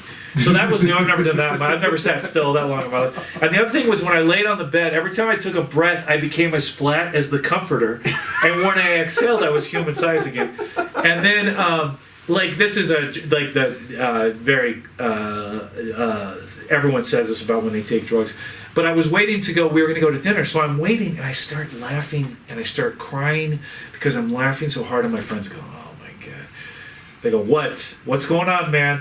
And I go, "When you're in an airport and you have a carry-on, all of your stuff is behind you," and they were like, "What?" Yeah. What? That is one of the things I miss about mushrooms. Right? Is because me and my friends, I'm very blessed. Like me and all my friends, we've known each other for like at least like now the better part of 15 years. Like we're all like we go like. That's the thing. Yeah. These are things of real value. I'm mentoring a young person who's in the groundlings right now, and this is what I told her. She goes, "What advice do you have?" And I go, "Here's something you don't want to lose track of." And it reminds me when you say your friends. As I told her, I go, now, comedy is great, and having a career in comedy is great, but don't forget the things of real value, which is your friends and your family. That's your foundation that you will stand on and then play the dumb game, the whack-a-mole of comedy. But so it's cool when you can say, like, these are my ride or die friends. No, that's great advice. Because that's what will keep you grounded. Because show business will do this. You want what? Hey, look. Like, again, my book. None of this is going anywhere. Show business will be like, this is what you want? Hey, it's right here. And you're like, oh my God, I'm so close to it. So many times I've shot a TV pilot, or I've had scouts in the audience at a show or something. I go, this is the moment. I got cast on an Amazon show. This is the moment. None of it is going anywhere. So the things that keep you afloat, your foundation are family, friends, relationships. So like you're going through, it sounds like a little bit too. The best thing is to untangle those things, and I'm working on this myself, so that like those are the things that really, when you're dying, sure you might be like, oh, I did Fallon. I was on Fallon 3 times. Or I was on Kill Tony or whatever. You know, those things are great. They're very great, and they're very difficult to achieve. But when you're dying, all those things are going to mean nothing. What you're going to be is like, oh, I was involved with someone I loved with my whole heart. Or I was really good as a brother or an uncle. Though that's the thing. The rest of it is us dancing to make people happy, to forget the stuff that brings us down as well. The things that really matter are relationships. That's the number one thing. That's really good advice, man. Love is the number one thing. It's really difficult when you put it into a relationship sometimes or whatever, but it's the reason we're here, and the reason we do comedy is when we're connecting with that. It's all about love. To be like, it's okay for 45 minutes. Yeah. You're okay. Yeah. No, that's fucking sound advice. Yeah, it's helped me. Right. It's helped me. So it sounds stuff like that, it sounds so obvious, but having that articulated properly, and having that come from somebody with a ton of experience, and again the resume that you have, that's it resonates. That's good. It is, and it's what I found too, and I work on it constantly in my life. But the most important thing are those relationships where you're like, oh, because comedy. It's just the nature of it too. Whether you're in an ensemble improvising, it's a little different because you have to rely on each other. But by nature, it's a selfish endeavor because all I have to count on is myself. Well, inherently, it's like, hey, I'm funny. That's what you're saying when you get on stage. Is I'm funny and I'm going to prove it. And I should have your attention. Right. And like I should be the only one speaking. Right. There could be anybody else on this stage for the next 8 to 15 minutes. It's a regular set. Right. 8 to 15 minutes. Anyone else could have been here in theory, but I'm here, and now I'm going to show you why. Inherently, it's a very selfish endeavor. It is, but it's funny what you bring that up. Where you're like, everything's behind you. Like that's one of the things that I do miss about mushrooms is when me and all my friends would get on the same wavelength. Yeah, and we're just laughing at nothing. Well, but then at the same time, it's like I learned what I needed to learn, and we're done. Besides that space cake, I only did mushrooms once, and I don't regret it. I had a weird thing where I had a headache for like 72 hours after. That's not good. Oof. But I think why is because I did the rookie thing where I drank, we smoked, and then friends were like, "We're gonna do mushrooms now." Now, luckily, I did it near Durango with the San Juan National Forest. So we were on a wooden deck, and my friends were all more experienced. So two things happened. The thing that I love is I was happy that it was like a opening my mind thing. Yeah. So after a while, on the deck, I turned into a street preacher where I go, we've all bought into this money and the structure. We don't need any of this. And my friends were like, oh, he's okay. He's in it. But then the other thing that I'm not proud of. Beautiful. And I really believed it. I see everything. And I saw all the particles from the universe come through, go through the trees, out the other side of the earth. And I go, I get it. Now, the thing I'm not so proud of is then I had the genius idea. There was a hallway. It was one of these weird A-frame houses that hippies love, in the forest and stuff. And so I went from the redwood deck into the house, and I started calling old girlfriends. Big mistake on mushrooms. But what I did was it was an old clamshell phone back when people had phones. And I remember I did this. I would call, and the girl would be like, "Oh, it's like very late." And hello? And then what I did, what I thought made sense at the time, is it had a long cord. And I would shoot the smooth part of the receiver down the hall away from me. And then I would scream, and I would pull the phone towards me like a cat, and I would hang up, and then I would call the next person. Oh, Jesus Christ. That's insane. So the next day, as you can imagine, I called to atone for my sins, and all these girls, 201, and they were absolutely right. They all said, please, never call me again. Yeah. And I go, you're right. That's the correct response, unfortunately. But I did like a cat. I'd be like, the girl would get on the line, and they'd be like, ah!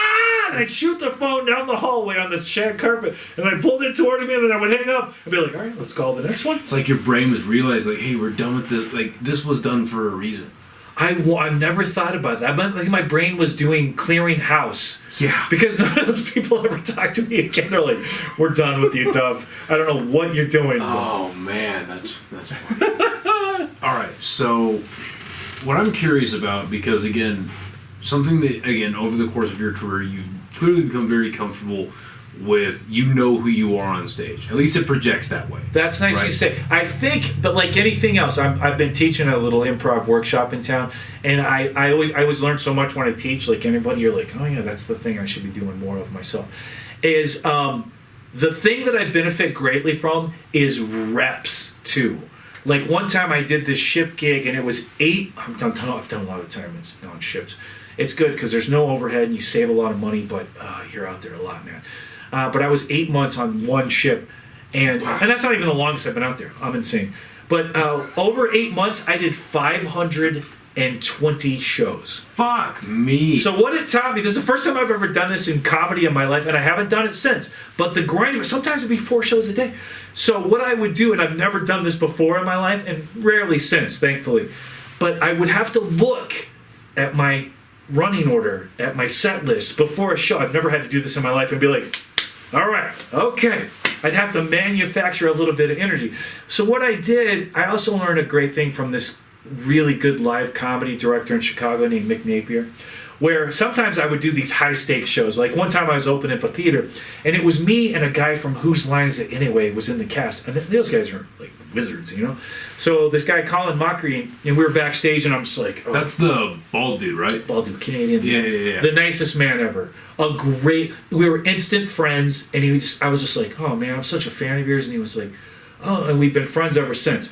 But this director, what he did is we're all backstage freaking out, and he came backstage and literally with a glass like this, and he's like, just a reminder, this is the least important thing you'll ever do in your life. Have a good show.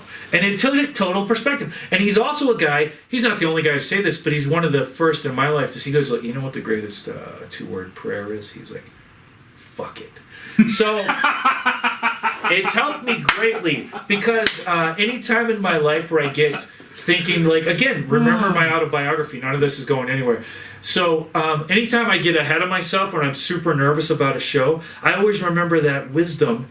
And it doesn't mean I don't care, but there's a lot to be said about healthy detachment. Yeah, well, and one of the best pieces of advice that I've gotten is from Anthony A. It's very Great short, very quick piece of advice. But he had messaged me before I went up at Casalas. And he was like, be where your feet are. Remember, it's all he said was remember to be where your feet are. Be present. Yeah. Don't be thinking. That's very good advice. I have that screenshot and saved in my phone. Oh yeah. Along with a few other positive things that I've gotten from local comics that I look up to, and it helped me out a lot because like I used to have a joke about Bill Clinton. Okay. And I remember I told that joke at one of the shows at Casalas, and about half the room laughed at it. Sure. And half the room pulled back. Politics, right? Right. And then I saw what was happening. I was like, oh yeah. Remind these people this is supposed to be funny. And all I did, and it's one of my pictures now on my Instagram, all I did is I backed up a little bit and I just pointed at the sign that said Comedy Club. And the whole room went, bah! And that was my first I love that. like huge laugh and then like clapping along with it. Ooh, the applause break. Yeah. That's the best. Where I was like, whoa. Like that's what that means. I think it's a thing. I like to meditate, and what I've learned from that is even when I'm not good at it and it's just in my head the whole time, is it reminds me, and I think I want to apply it more if I get more acting gigs. When I get more acting gigs, it might just take a while. But distilled presence, whether you're doing comedy or acting, that connection, like I think it's all there. Because sometimes with auditions or if I book a thing and I'm going to do like a little, be a little character on a show or something, it's kind of like the way we forecast any show, whether it's an open mic or a comedy show, we create what the thing is going to be before we get there. And often we shoot ourselves in the foot because it's like, oh yeah, Kasana's real club. I bet the people will be close to the stage. I bet when the lights go down, I'll get an early laugh and then I'll be relaxed and then, none of that usually happens at all. Yeah, no, when I was going to Casalas, and I've only done it once, but when I was rolling up for the first time, me and my girlfriend, when we were pulling up there, I was nervous as shit. And I was like, of course. Oh fuck. Like, nope, this is it. Like, this is like, oh fuck, this is a comedy club. All right, don't fuck this up. Yeah. Because this is like, yeah, I want these people to laugh and I want them to have a good time. Like, that's number one, obviously. Sure. But the closest second humanly possible is a booker or a producer for the club is watching, and I want to get invited back here. I want to work. Yeah, so don't fuck this up, dude. It's brutal. One time I was doing a show in D.C., and right before, this is a rookie mistake from a stage manager, but they came up to us and they go, hey, just so you know, and I go, oh, this is going to be bad. She goes, just so you know, Norman Lear is in the audience. Like, have a good show. Ooh. And I was like, oh shit. Now, what turned out to be great, and again, my autobiography, none of this is going anywhere, and nothing came out of it. But the cool thing was, like, he was waiting in the green room at the end of the show, and I got to talk to him. And this is the guy that who didn't know who that was. Norman Lear created everything from One Day at a Time to All in the Family to Good Times, like groundbreaking television producer, like created so many careers and changed television. And he's in the audience, and I'm like, yeah, he was foundational in the 70s. oh right? yeah, 70s, huge, right? Yeah. huge. Like in fact, modern television would not be what it is without this guy. Like just like a really original dude. And he's no longer with us, but what a super nice guy. But yeah, it's those situations where even in those two, when you know the stakes, you're like, I want to keep working at this club. Or like there's a scout, I've done shows where they're like, there's a scout from the Daily Show. There's a scout from these shows. And I'm just like, ugh. I hate it because what usually happens in an improv show is then everyone turns it into their own showcase and you forget the basics of why you're there. In improv, you rely on the other person. Right, team. You're an ensemble. Yeah. You live and die together. But when they're like, hey, by the way, someone from SNL's out there, That's tough. all bets are off. And I get it, it's human nature, but also it sucks because your work would be better and you're going to get the thing you want with the other person rather than showcasing. But I understand it, but going back to that thought too, I think if you can be as present as possible, what I did at Cazada's and what I do on the road too is sometimes I'll do something at the top, very spontaneous that I've never done before to make myself happy and also chill. So what I did at Cazada's is I stuffed every pocket I had with those mini bottles of water they give away in the casino. So when I went out, I just handed those out to people in the first 2 rows, and then luckily, in the moment I came up with a tag where I go they were giving those away. I go, it cost me about $1,800. But I did it more than the joke and to get a little lift at the top. I did it to keep myself a little like, hey, get out of your head, man. Do something at the top you didn't plan on doing. Do that very at the top so then you can be like, well, I'm having fun. And maybe the audience won't go with it, But what I do is just like, get out of your head, bro. Get out of your head and have as much fun as possible. Because you're going to have a game plan. And odds are what's nice in a comedy club as opposed to the open mics that we've done and the weird shows that you'll do, whether it's a Elks Lodge or whatever, is in a comedy club, they're like, we're here for a reason. Yeah. So they're on your side. It's like an improv show. When you go, this is improvised, the audience is like, okay. They know in that chasm between you and the audience that you're going to take risk. It's your job as an improviser especially. You're going to take some insane risk to try to keep yourself improvising honestly. Well, and that's one of the things that I've come to realize about open mic specifically is like, yes, obviously, like if you can get laughs at open mics, that's great. Get the laughs, move on, whatever, that's great. But especially at being so new to all of this, right now I'm just, okay, how does the material feel coming out of my mouth? Yes. And when I bomb, how do I handle it? How can I keep my composure? Very smart. How do I stick to, like for instance, not yesterday, but 2 Tuesdays ago, I had some material I was doing about the CEO for United Health Kingdom. Sure. And I was taking it a different direction. And it was very much a mean way, and it was very much like a heel type, like going against what the audience would probably expect. Because most people are thinking like, yeah, fuck that guy, he's a piece of shit, blah, blah, blah. But I took it like the other way. Okay. And nobody liked it. But except for like maybe 2 people at the bar. But none of the comics like anything. But like none of the comics liked it, and some of the regular people liked it. But yeah, as I was bombing, I was like, nope, this is why you're here. They don't like it, but you've opened your mouth. The worst thing you can do now is cower away from what you've done. You gotta double down. Finish your shit and move on to your next bit that you're trying. Yes. Because, you don't want to like. I think one of the worst things a comic can do is if they're going for something that is, going for like any of their material, but especially stuff that's more on like the meaner or like the vulgar or not expected side of things. One of the worst things you can do is show face, and then it's like, oh, you don't believe what you're saying. You're so dead. then how am I supposed to believe? You're dead in the water. Yeah, it's just blood in the water, exactly. Well, there's a famous comedian who had a set where all these producers came, and he died. And he still got the gig. I think it was for like a HBO special or something. He goes, I don't get it. He goes, no. They go, we've seen a lot of comedians. He goes, but what you did is you never lost your composure. And we go, this guy can handle a national special. He's not going to get thrown by anything.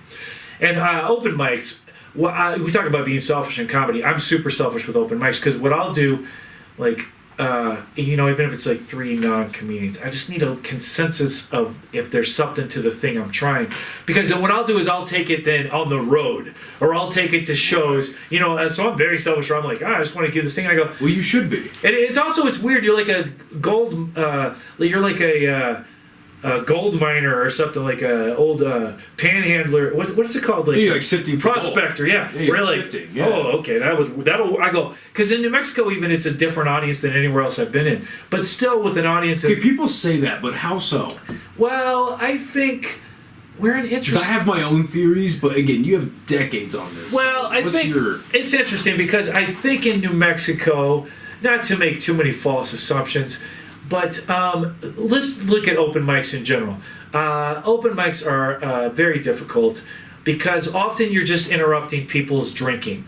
You know what I mean? Yeah. Like people they're at the bar and they start up the little show and they're like, what? And no other occupation does this. There's no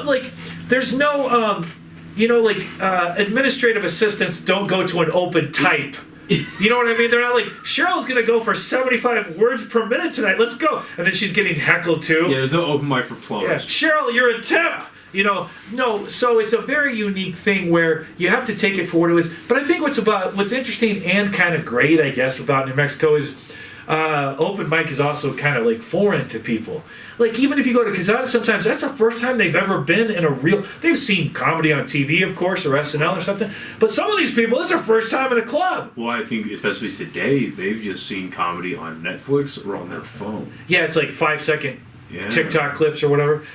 So they have weird expectations where it's an hour show or something. So an open mic is a microcosm of that, where the audience is there. It's like, we just came for pizza with our kids. And then there's 4 weird comedians that aren't tested doing stuff about abortion. And you're like, sometimes when I say those open mics, I'm like, the family, I'm like, well, and they're not going to come back to this pizza place ever. And that's exactly why I only did Slice Parlor twice. And that's why I stopped doing Slice Parlor, because the last time I did Slice Parlor, I was doing a bit that has gotten a lot better now, thankfully. Yeah. But I'm doing a bit on my 18th birthday where they took me to a strip club for the first time. And it's a fucking vulgar story. And I remember doing that material, and I get to my punchline. It thankfully still works, and it's still very good. Yeah. But I get to my punchline, and like maybe 15 seconds before, as I'm about to crescendo into it, I just see, so it was a family of 5. Oh. And they were in like that back corner where the booth, there was like a corner booth, and then like the chairs around it. Yeah. So the kids are sitting here, the parents are sitting here, kids are in the booth. And as I'm crescendoing into this horrible, ugly punchline, the 2 parents do that same thing usually. They turn around and stare at me. And I was like, oh, fuck. And I realized, like, man, I just did this hard R-rated material in front of these 10-year-olds who are trying to just enjoy a bit of pepperoni pizza. Well, you're doing your job, because a comedy open mic should be that. Now, you're smart. Just the fact that you're aware of this means you know how to read a room, which a lot of people I'm just like, don't get. You still you have to honor the thing you want to try out. Yeah. That's why it's weird. Like open mics are such a tricky chemistry, because they should be in a bar where you have to be 21 to be there. Right. And that doesn't mean you have to be vulgar with your set. The obvious response is like, we'll just do clean material. Right. But I also know who I am. Yeah. That's not you. You can't fake it. I just don't have, at least right. I would love to say that, like, I could go to a comedy club and then turn around and do a corporate gig and be Nate Bargatze. But I can't do that right now. I would like to be one day. That's just one more tool in the tool belt. But right now it's strip club jokes. You have to be true to yourself. And I like all kinds of comedy. But I was lucky as a kid, and maybe it's because I started out as a kid performer, where I couldn't do like certain kinds of material. I've always predominantly worked clean. And I lucked out when I started working with other guys, and they weren't necessarily clean comics or whatever, but they were like, you know what? We know what's great. I think Jay Leno used to talk about this, where it's like, when you work that way and it's natural to your inclination, you can work anywhere. Now, what would be sad is if I told you, like, I made a choice a long time ago, I was going to work clean because I always wanted to make money doing comedy. That to me, I go, that's kind of weird because it feels like fake. Yeah. But me, I've always been like, no, all my weird heroes were on national television. But don't get me wrong, when I was a kid and I saw old footage of Richard Pryor or Eddie Murphy, I'm like, oh shit, that's real art. That's Well, I was real gonna say, magic. like, but I Eddie can't do Murphy, that. I can't do it. Like Eddie Murphy, Pryor, Dice, Hicks, all Dice. these guys that are just massive comics. Like Yeah. there is Lisa something- Lampanelli, like all. Oh my! I haven't heard that name in a long time. I'm trying to think like for parody, like even the Lisa women, Lampanelli. or like What happened to her? Schumer too. You know, I don't. She still works. She still works. It's funny, like all these greats that we think of, they usually go to Vegas, and then if they don't play Vegas, like Rita Rudner or something, they don't play Vegas for a while. They'll still do corporate shows. I just say Lisa Lampanelli because, like, I don't really know what happened. I grew up. One of my first introductions to stand-up proper were the Comedy Central roasts, Oh yeah, and then I learned like, oh, there were like the Fryer roast beforehand. Jeffrey Ross. Yeah, and so like seeing all of that, I got to see these little talk about microcosms. You get a sampler pretty much. Whereas like, oh, look at all these comedians. Like I fucking loved Greg Giraldo. The one sadly, Rest in peace. Yeah, sadly the only one roast that Patrice O'Neill did. Oh yeah. And then I got really into Anthony Jeselnik. I love Nikki Glazer. and You I like still do, Jeselnik? but I love Jeselnik. I remember Isn't he being great? in middle school listening to Caligula, Oh yeah. being like, "You're allowed to say this in public," and I didn't even get half the jokes. Like as I grew up, I was like, "Oh my!" I think the first I got this. Do you like Stephen Wright then? Because there'd Yes. be no him, of course, Yes. without Stephen Wright. Yeah. Which is funny because Stephen Wright's probably, I don't know, mid-70s now. Yeah. Life is weird. But Well, it's just funny because like, I remember obviously I got the joke as a little kid, but like even like I re-listened to Caligula a couple weeks ago, and the opening joke on that album is a rape joke, and it's a fucking ugly one too. And so like being able to like look at that as a little kid and be like, oh, interesting. Because I grew up watching like I think the first stand-up DVD I ever got was Jeff Dunham.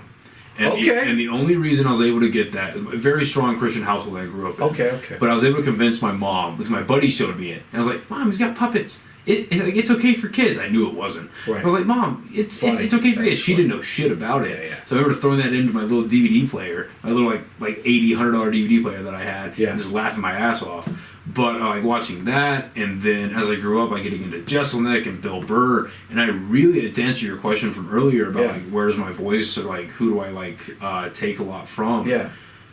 It's funny because it's like I don't know who I take from yet, and I'm sure other people can tell me otherwise that have seen me do stand up over and over and over, like my buddies. But like, I would like to take, to be completely honest, from Bill Burr. Bill Burr was the the best. fucking guy to me growing still- up. He still is. Still, But I the love him fucking so guy. much. But like for me, like he has this weird, like he has a man's voice, but when he yells, it's not overpowering. It's like he's so stressed out. That's He's- very specific. He's yeah. mastered that. But where like, because I have a naturally loud voice, but because of like my military background, if I yell, it's very like overpowering and it's not good for a show. Right. And I learned that early on. Okay. Because when we walked in, or when you walked in, and we were getting set up, you saw A-Marie on the show, on the banner, and she's the reason I started doing stand-up. I was going to open mic just watching them like a loon. Sure. And at one of the open mics she and Buck used to host for a very short amount of time at Inside Out. Okay. Oh yeah, I vaguely remember. yeah, this. They tried to do a Kill Tony format. Or something? Kind of, sort of, yeah. And she came up to me and she was like, "You've been coming to this open mic for 4 weeks. You're doing stand-up next week." Her and Buck. And they had a couple, drinks on. Yeah. And they're like, "Listen, you're doing stand-up next week." And I was like, Yeah. "I don't have 5 minutes." And Buck was like, "I don't care if you have 20 seconds. You're getting Get up up there there. and you're doing it." I was like, "Fuck." So I came up with some stuff that I've been writing, like trying to figure out, and I bombed my ass off. But she pulled me aside and she was like, "Listen, I really like what you did up there. Yeah. Your writing sucks, but your stage presence is really good." I agree. No, I don't agree about the writing. You're right. But I agree. Your writing's good now. Too. I don't know what you're doing. I didn't see it. Thanks, man. But yeah, she was like, "Your stage presence is good. Fucking, I have a show in the middle of next month. Do you want to do 5 to 7 minutes?" Yeah. And like an idiot, thank God I did. But like an idiot at the time, I was like, "Yes." And she put me on a show at 377. How long did you do your first time? And I 6.5.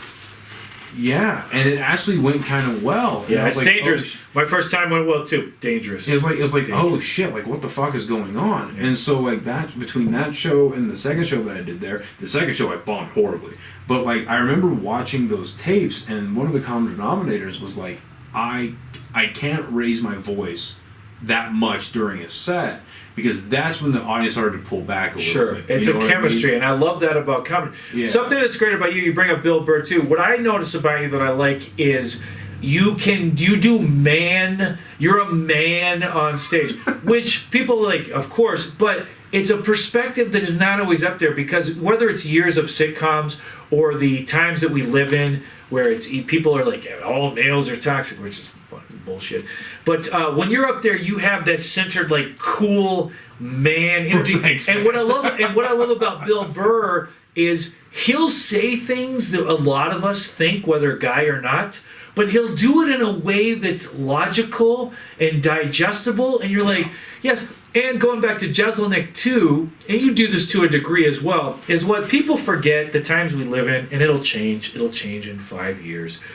But people forget, whether it was Pryor or Hicks or Lampanelli or these people we used to like, is we live in a weird literal sense right now where satire is kind of dead because people just, I don't know if they're not smart enough to get it or whatever. But when it comes to comedy, what I used to love about comedy when I would listen as a kid with headphones at night to Richard Pryor is he would say things that would shock you into laughter.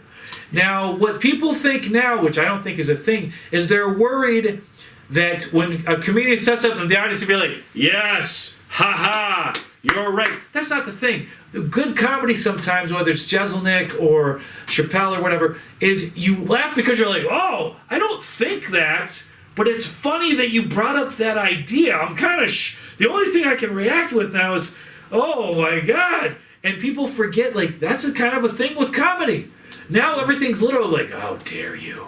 How dare you? Yeah, say I'm these not things? up here to tell you. Granted, when I bomb, it might sound like a TED Talk, but I'm not up here to give you a TED Talk. No, I'm up no. here to tell you things that I think are funny, Yeah.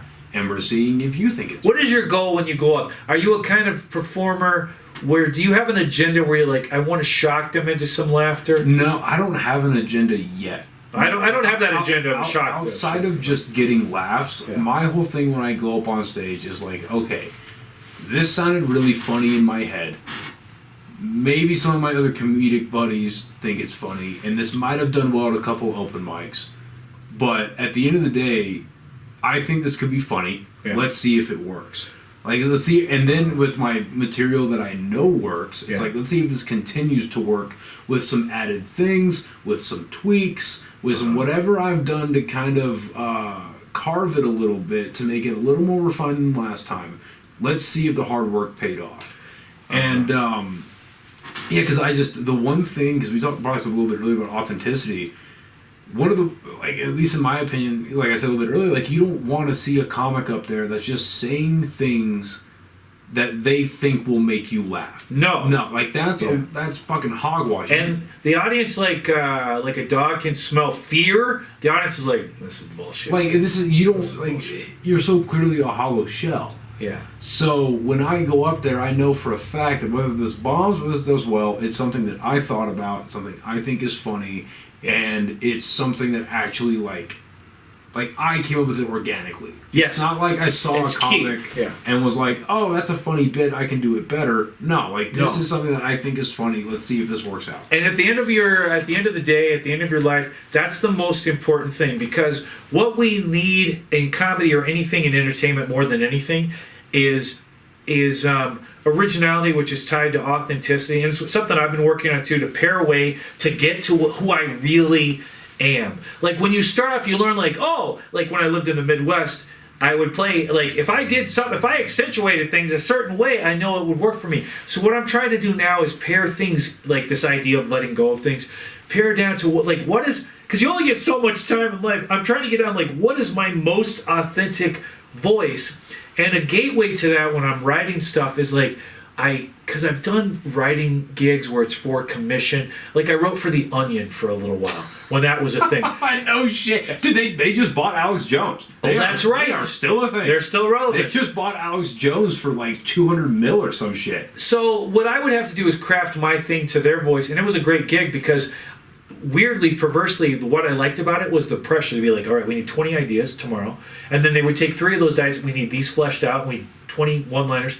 So it What forced. year were you working for The Onion? Oh, jeez. I gotta know. Oh my the god. The political part of my brain is like, when? Oh jeez. This is. Let me try to do because I was in L.A. I had pitched this show for Second City, and we were developing at a theater in L.A. Not too, because I'm like, this is a long time ago. Not too long ago. Let's say 2015. Interesting. So this is At the same time I was writing for The Onion. This is the rise of Trump, 2015.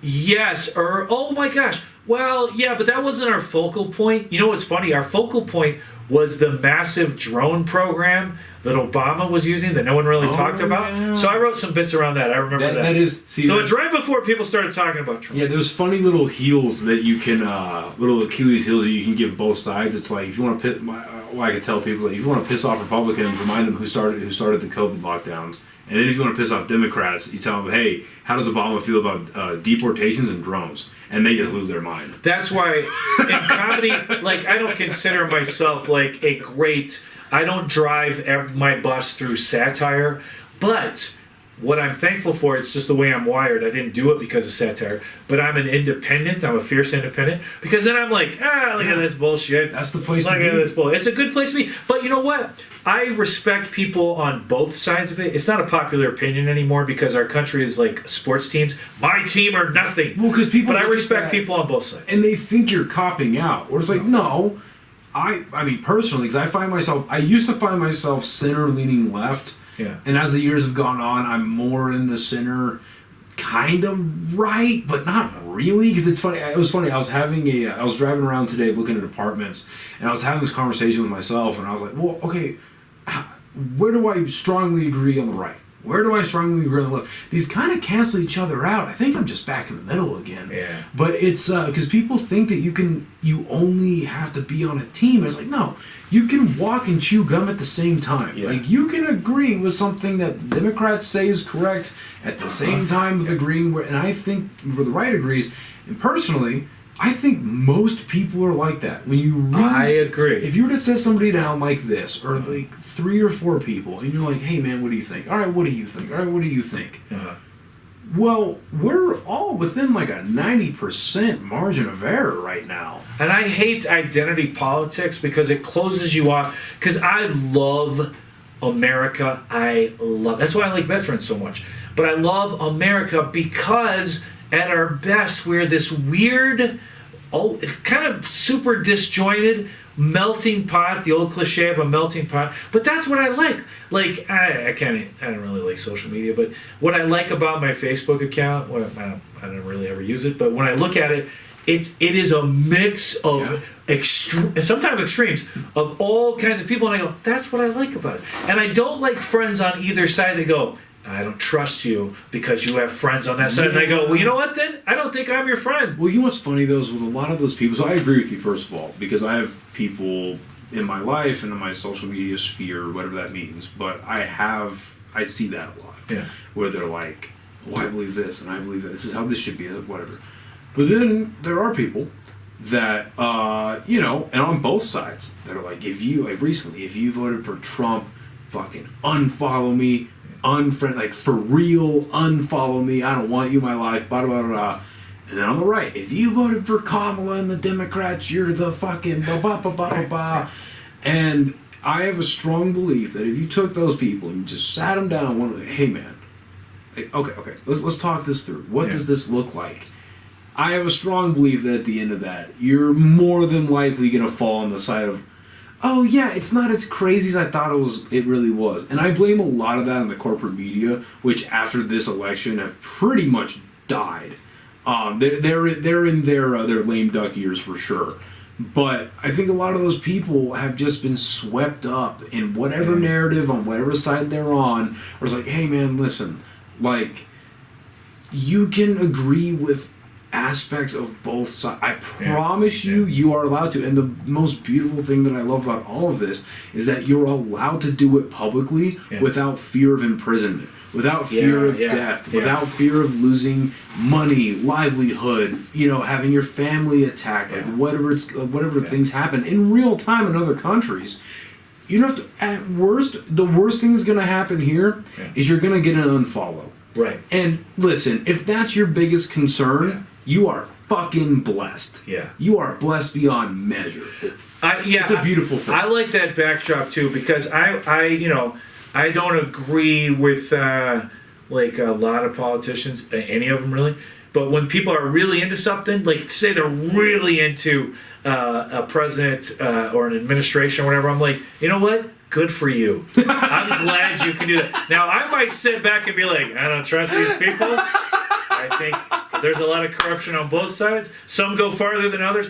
But I like that in America, I'm like, I like that you can do that. I go, I may disagree with it 100%, but I'm like, I never want that to go away, because that's like, that's the big tapestry. And it goes back to like, I just like people, and I want them, I don't like it when, we're reduced to like virtue signaling, which is I'm deathly afraid of, not afraid, allergic to identity politics. You're a comedian. You should be. I had this conversation on an almost regular basis with all my friends that are comics, where it's like, you know what for me personally, the thing that I do not like seeing the most, I will take the biggest bomb of bombs of you can't read a room, there's no stream of consciousness, you don't understand your own material, you don't understand your own concepts you're talking about. That's hilarious. You don't understand your own material. Yeah. And I've seen that, not from you, but I've seen it. I appreciate that. Yeah. But I will accept literally all of that and more. Me too, I love notes. If it means, I will like watching that. Yeah. Like, I will watch that on stage. Yeah.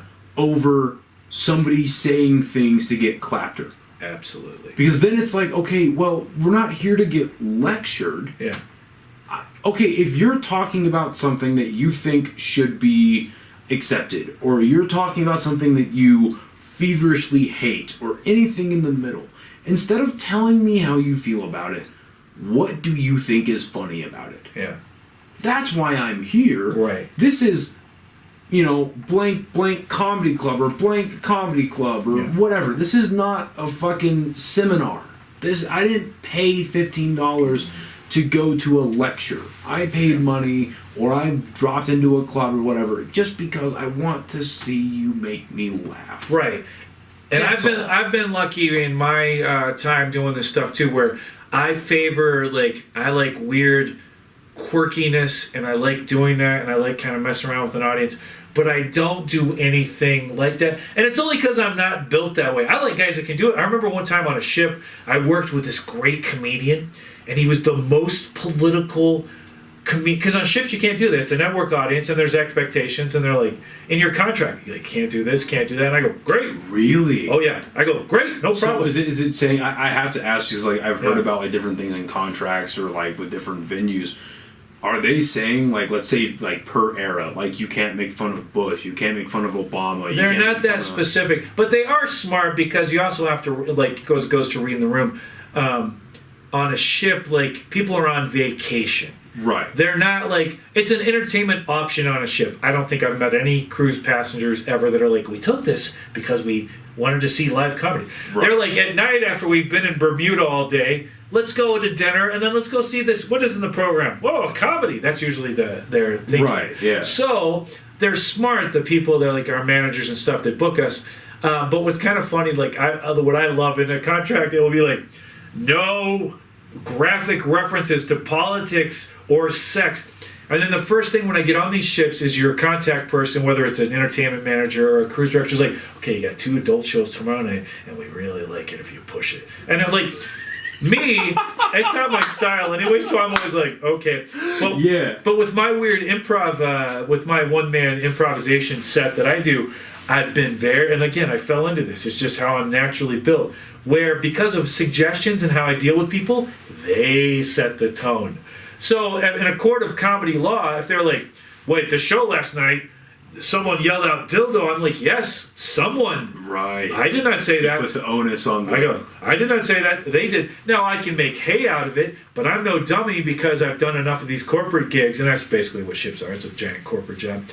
Is I know to be like, what? How far do you guys want to go? And when they suggest, I go, okay. But they set the tone. And like in a club on land or on a ship or whatever, people I think sometimes forget too, especially on a ship, they are not paying a cover charge, which works to your detriment because you could be killing. I've been in a room on ships, there's like 1,100 people, and you're killing, and like 5 people in the front row get up because it's dinner. They have a reservation, and then they just leave because they.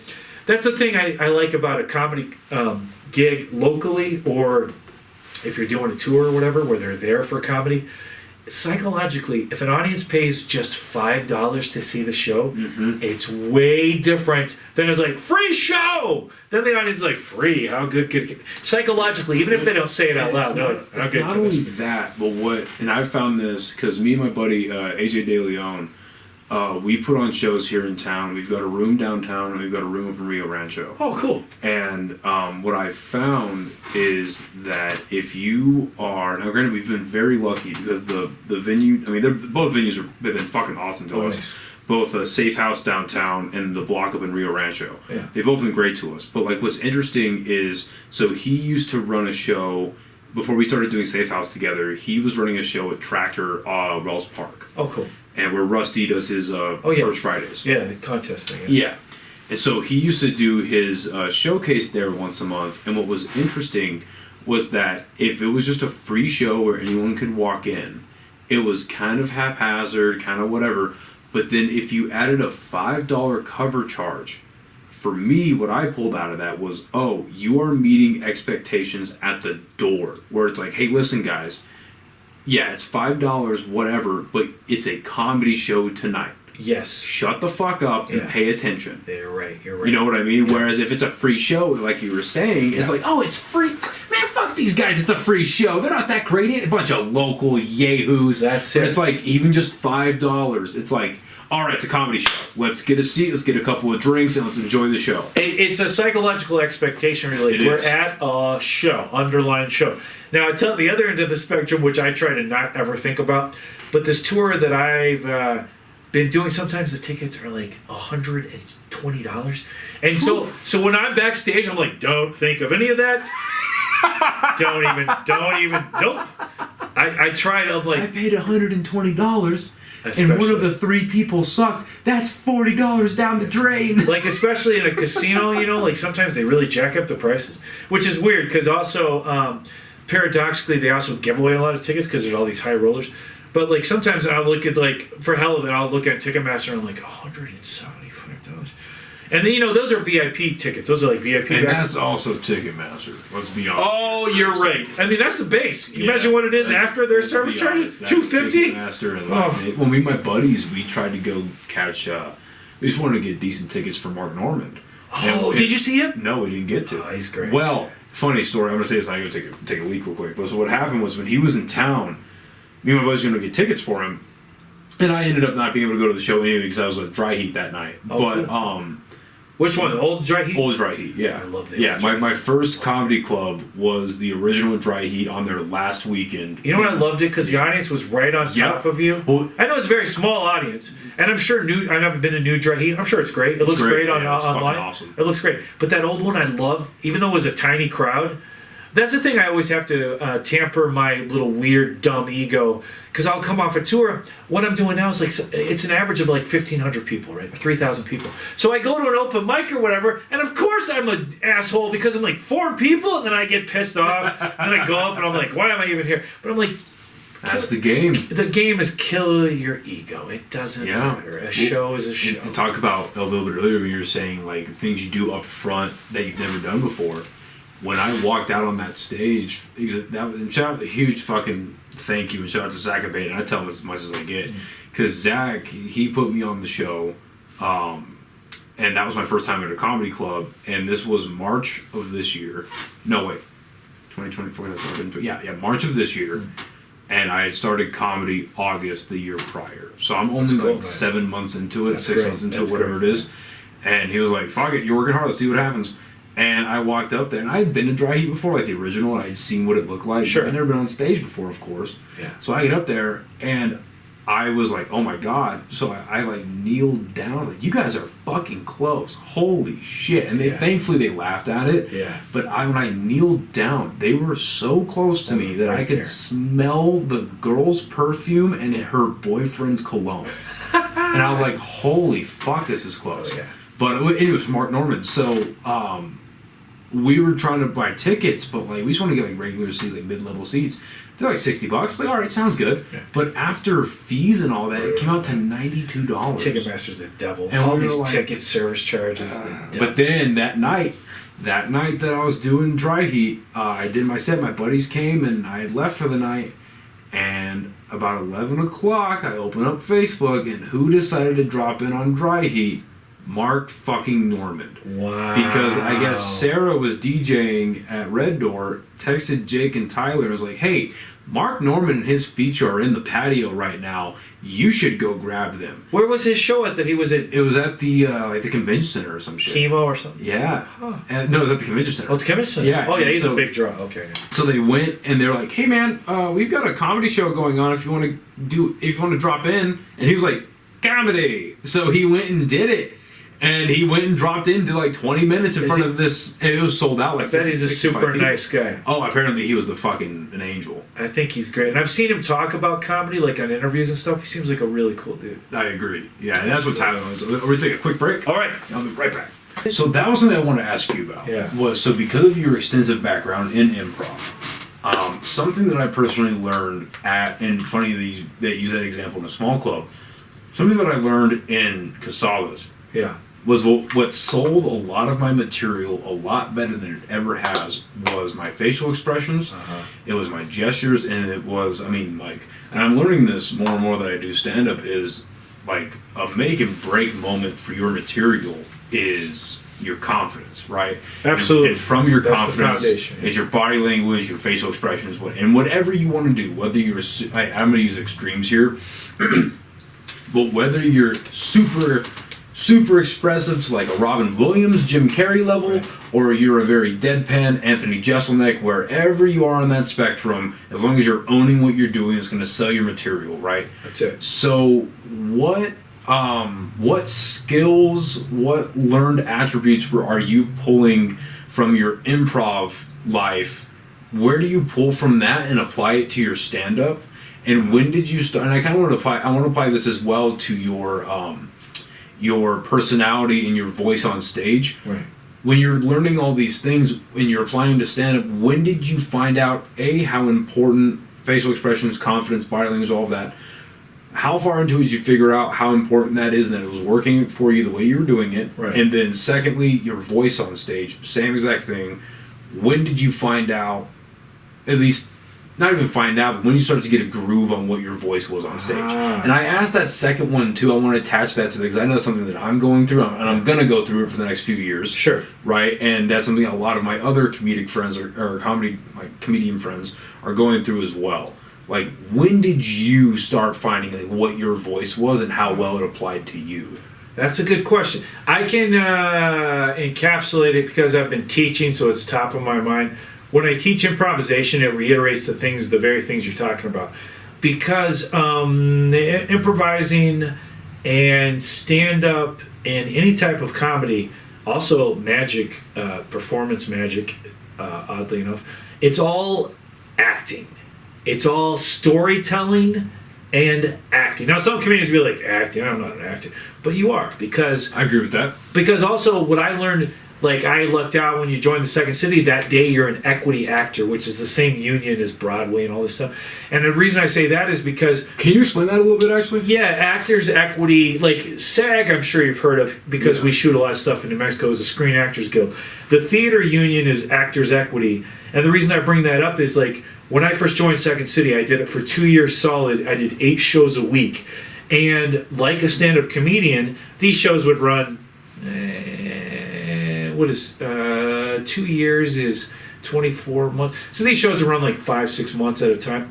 So the reason I bring that up is if you have your set that you're doing that year, it's funny, now stand-up is like, sets turn around a lot because guys do a lot of specials. But if you're at Second City, you're doing your set show and then you improvise after. Sometimes you improvise in these set designated areas during the show too. But so you learn that you have to make it new for yourself every time you're up there. Because that fun energy sometimes at an open mic, when you get a laugh off a new thing, it's because you're connected to it and energetic, and the audience is hearing it for the first time, of course. That's any audience. So what your job is then as a professional, whether you're an actor improvising in a show or you're a stand-up comedian, is you have to regenerate that firstness, that energy. And Actors Equity does that because when I was doing 8 shows a week for those 2 years, I would do many scenes that I, like for 6 months, you're doing a show eight times a week for 6 months. You'd have to be like, all right, I'm playing whatever the character was. Usually with me, it was like some kind of fish out of water guy. So I'd have to like rediscover those things. And stand-up is the same way. So those things cross-pollinate, where you have to make it new and make it believable for an audience. That's one of the hardest things for me right now, kind of akin to that. Yeah. One of the hardest things and I have to remind myself every time I go to an open mic is, okay, yeah, it's an open mic. Treat this like a show. Because if you eventually want to use this at a show and you want to get the most because reliable feedback at an open mic is tough anyway. Yeah, it's tough, yeah. So if you want to get the most reliable feedback, you need to act like this is a show. Act like you're at Dry Heat. Act like you're at fucking Casadas. Act like you're, and obviously you don't have to be like super like I always got told by, like Zach told me this, like play to the back of the room. That's smart, right? Like that is a thing, obviously. Don't go to that extent necessarily at an open mic, but perform at the mic. Don't just get up there and read your material. No, go up there and perform it. And so also that you at get the most reliable feedback. At the baseline too, it's like thermodynamics, is energy begets energy. So if you go with that mindset, like I'm going to attack. Now, you don't have to be like crazy about it if the room doesn't warrant you being huge energy, but you have to have a commitment and energy to it because then it will come back to you and it will feel what you're doing. And someone that does that really well is Trip Stelnecki. Yeah. Watching Trip go to an open mic is an actual... I love walking to an open mic and seeing him there or being at a mic and he walks in. I'm like, okay, this dude's going to fucking bring it. The commitment. Because he treats it like a show. Because it's a rep, It sucks because often it's like... Jake Otero, too. He does that really well. Oh, Jake does as well. Yeah, I agree. It's so, it sucks because sometimes it's like 3 squares, 3 people that are not comedians. But, that kind of energy, like energy begets energy. So that's a thing when I'm teaching improvisation that I use in stand-up too. Another thing that I remind students when I'm teaching them is I have them, I hate like actually nonsense, pretentious nonsense, but some of it works. Like one thing is like warm-ups. It's like a cliche, you get in a circle and you warm up. But what it does, when I teach, I remind people, I go, you have to use everything you have when you're up there. Leave it all on the field, man. Leave it all on the ice. And when you warm up before a comedy or for an acting class, improv class, I remind them like, you're not just up there a talking head. You're not like solving it all with words. You can solve it with emotion. You can solve it with body language. You can be effective. And that's what makes act outs and stand up so effective too. Because like Sebastian, I heard him talking recently where like one of his early influences was John Ritter. So John Ritter was a very like physical comedian on Three's Company, the show that I loved when I was a kid, and Sebastian loves it too. But it reminded him, like, so he's very physical in these act outs. So when you're telling this, it makes it come to life, which makes the audience even more committed to the moment, which makes bigger laughs. So that's something that I've cross-pollinated into stand-up as well. And also just the chance to, I learned this from a great comedian named Dylan Mendelsohn. He's this great Canadian comic, but he said, like, and this applies to open mics, when you do a new bit, tag it. Tag it at least once when you do it, because then your energy begets energy, and you might discover that those tags are embedded, become folded into the bit to make it even better. But I like that idea too with an open mic to be like, all right, it's a workshop. You're supposed to be plain and free. There's no talent scouts out there. Well, so you gotta think of it like if you're working something out, you're working out. I mean, you're not just gonna go to the gym and rep 225 on bench right off the rip. Now you might if you're fucking strong as shit. Right. But even this, like, my buddies who are just ripped to the gills, like, no, we're gonna start out with the bar. Yeah. We're gonna throw 135 on. We're gonna Yeah. do 5 to 8 reps on that, and then we're gonna build up and build up and build up. So it makes sense. I mean, like, even like I found myself before shows. I have a pre-show ritual to get myself in the mindset. I love. What is yours? I got weird stuff too. What's yours? Mine is I've got 3 songs that I have to listen to. This is great. Yeah, I've got 3 songs that I have. It used to be 2, but now it's 3. What are the songs? Can you do you want to say? I'm keeping that to myself. Oh, good for you. I respect that. Keeping that to myself. But I think it's a comic thing too, and I love the chemistry of comedy. I also am very picky sometimes, not so much on the road because it's set. It's like kind of a weird perk, as you often sometimes have a wardrobe person that's like, you're wearing this, and you're like, all right, luckily I like it, because it's usually a nice suit or something. I go, great. Right. But I'm weird, like before even an open mic and I pick what I'm going to wear, it really has to speak to me in some weird way for me to wear that and go on stage. Well, it's funny because I get in my head about shit. Well, it's funny you say that. Well, and then I finish what I say too. I listen to a couple songs and then I have a fucking speech that I give myself I just remind myself of what the fuck I'm doing and I go out and do it. But it's funny. Do you do a warm up? A little bit. I'm a little actually. I'll run through my material and I'm like, because like where I'll test myself, I pull this from school. Where I'll test myself is I'm like, okay, you know what your material is, right. Then write it down. Write your bullet points of where you're going. What's your subject? What's your punchline? If there's a tag, what's the tag? Smart. Right, move on. Smart. So you know, because it's like if you can't, because my mindset is like if I can't write it down, how the fuck am I gonna say it? So that's how I like remind myself and I warm up that way. Yeah. You know what I mean? But I do rarely actually stuff. What I'll do, and I did it in the car to come over here because I know we'd be talking, is I will vocally warm up. This is pretentious actor nonsense. But I will go through the alphabet like this, A, B, B, B, B, and I'll over-enunciate because now it's stupid to project, to immensely project and invest in your thoughts. That's nonsense. But what I do sometimes, and I'm trying to pare it away and lose it, but I try to think like you want to enunciate because you don't want to like stumble or something and lose a cool moment at a punchline, which is a stupid reason to warm up. I disagree. But the other reason I warm up is like I'll also do somewhere like I'll do besides the enunciation thing, and this is from years. Second City, you have to sing and stuff. I'm not really a big singer, but it's a comedy review, so there's songs, there's dancing, which I'm horrible at. But in the car over here, I'll also do old vocal warm-ups where I'm like, what's the example? La la la la la la la la la. And I'm like a crazy person. I'll do this because it warms me up, and it also energy begets energy. Next thing I know, I'm like, oh, I got my full voice. Rather than you start cold, and that's why what I do before every show too. Whether it's I'm deep in a tour, I'm just starting out. I'd like warm in my dressing room like a crazy person. I'll warm up. I'll literally stretch out because I want to remind myself like use your whole body. Don't be like I talk like this. Here's my whole comedy. Well, it's interesting you talk about like your appearance on stage because that's a huge part of how your jokes will land. Do you think it is? Do you think we put too much investment into it? No. Because I say it in a negative way. Like the least like the less well put together you are, the less presentable you are. This is something that Buck really impressed on me, and I agree with. Yeah. Because it's funny because like even like at open mics, like I'll go to an open mic, like I'll just be in like I don't know, like joggers, a fucking shirt, like a hoodie or like a flannel or whatever, and like a beanie, and I say my material, and it doesn't go that well. But I'll do that same material in like jeans, a shirt, no hat, or maybe a hat, whatever, but no beanie, so it's like that's super closed off. It's funny, yeah. It's like the more unprofessional and the more closed off you are, at least for me anyway, it's like there's something, it's this weird variable in the equation of making my stuff land, and maybe just how I feel in it, maybe. I think there's something to it. Who knows? But then on the flip side of that, you have somebody like Caleb Mulkey, who goes on stage.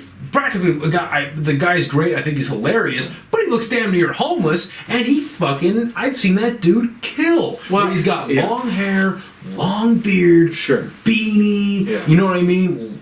Loose fitting shirt, jeans. Like shoes aren't tied all the way. But I've seen that dude fucking kill. Well, and Dave Attell's another great example of that, where he's got like a hoodie, a plumber. And it's like a homeless plumber. Yeah, exactly. And he goes up there and fucking sputters. So it's like what fits. It's like almost like your voice. It's like what fits to you. I agree. Understand that and move forward. That's why I like sometimes when I wear a suit, I can be irreverent because I'm playing against that stereotype. Mm-hmm. And I think sometimes there's something to, even if a guy wears a ball cap or something on stage, like a baseball cap or something,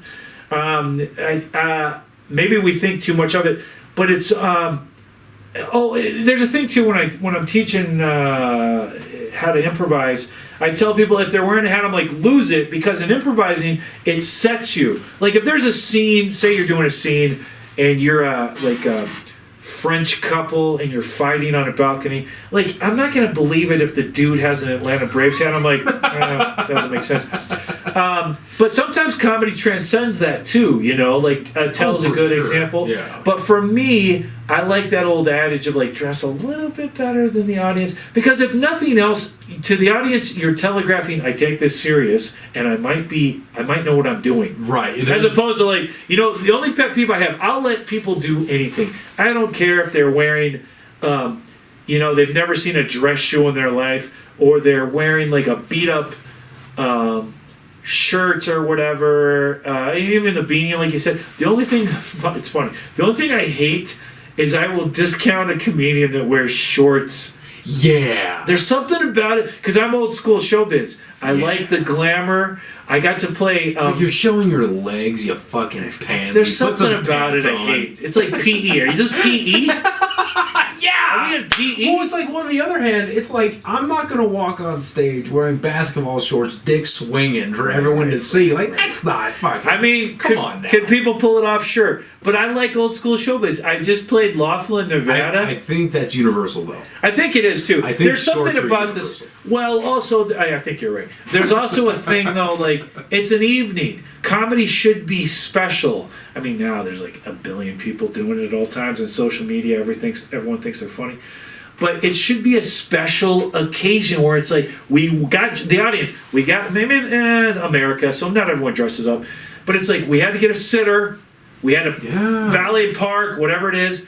Like, I just played Laughlin, and what I loved is the room was kind of old school Vegas, where it was banquettes midway through the room, and I go, this is what I thought. Almost like a fucking Don Rickles fryer roast. That's exactly it.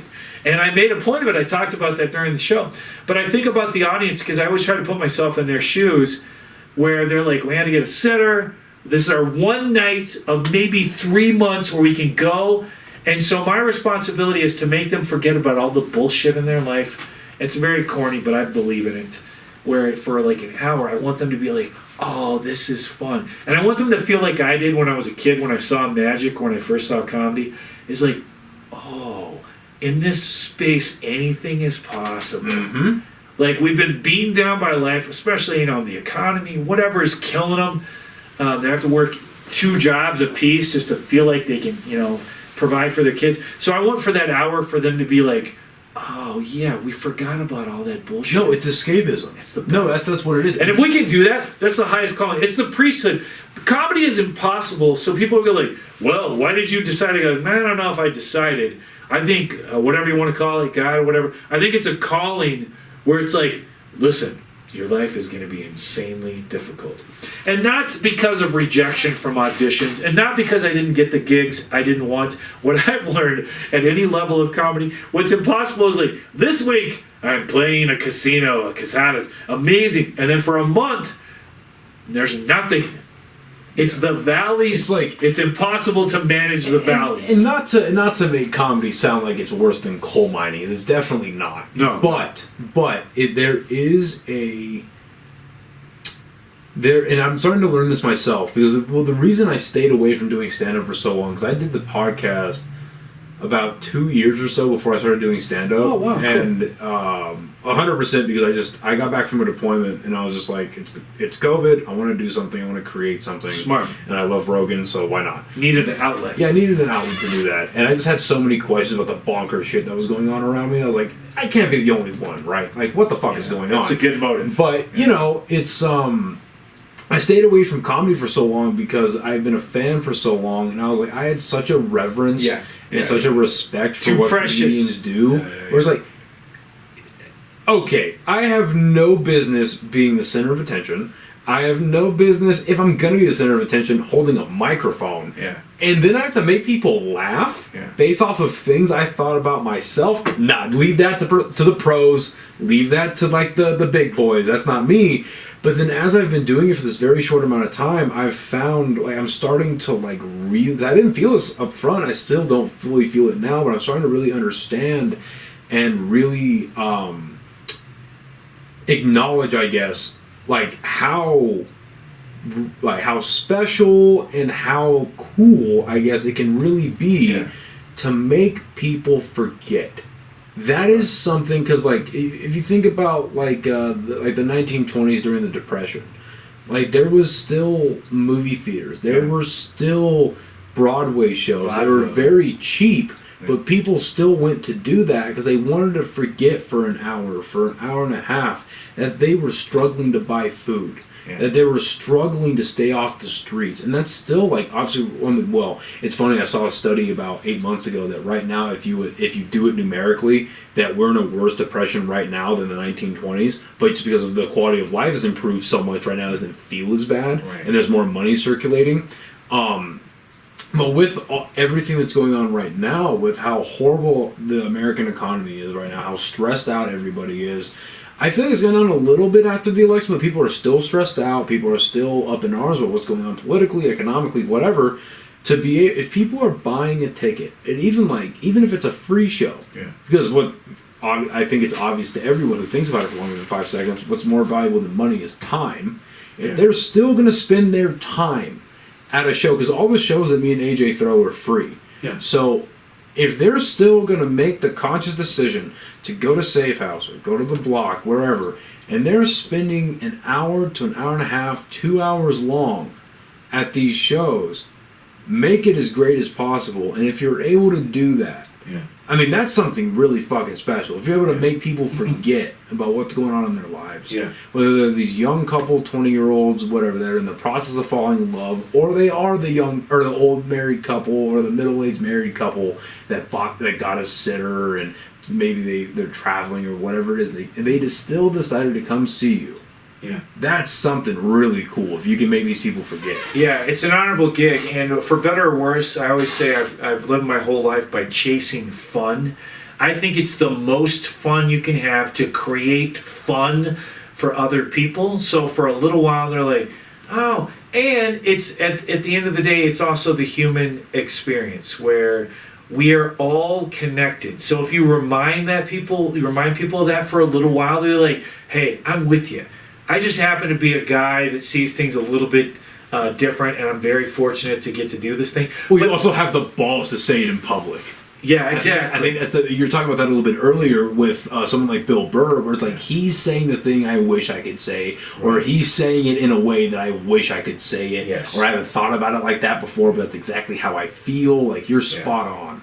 It's and even if you don't have like an overarching message to what you're doing, just to create a fun thing to make humans go like, oh, like, look at us, we're okay.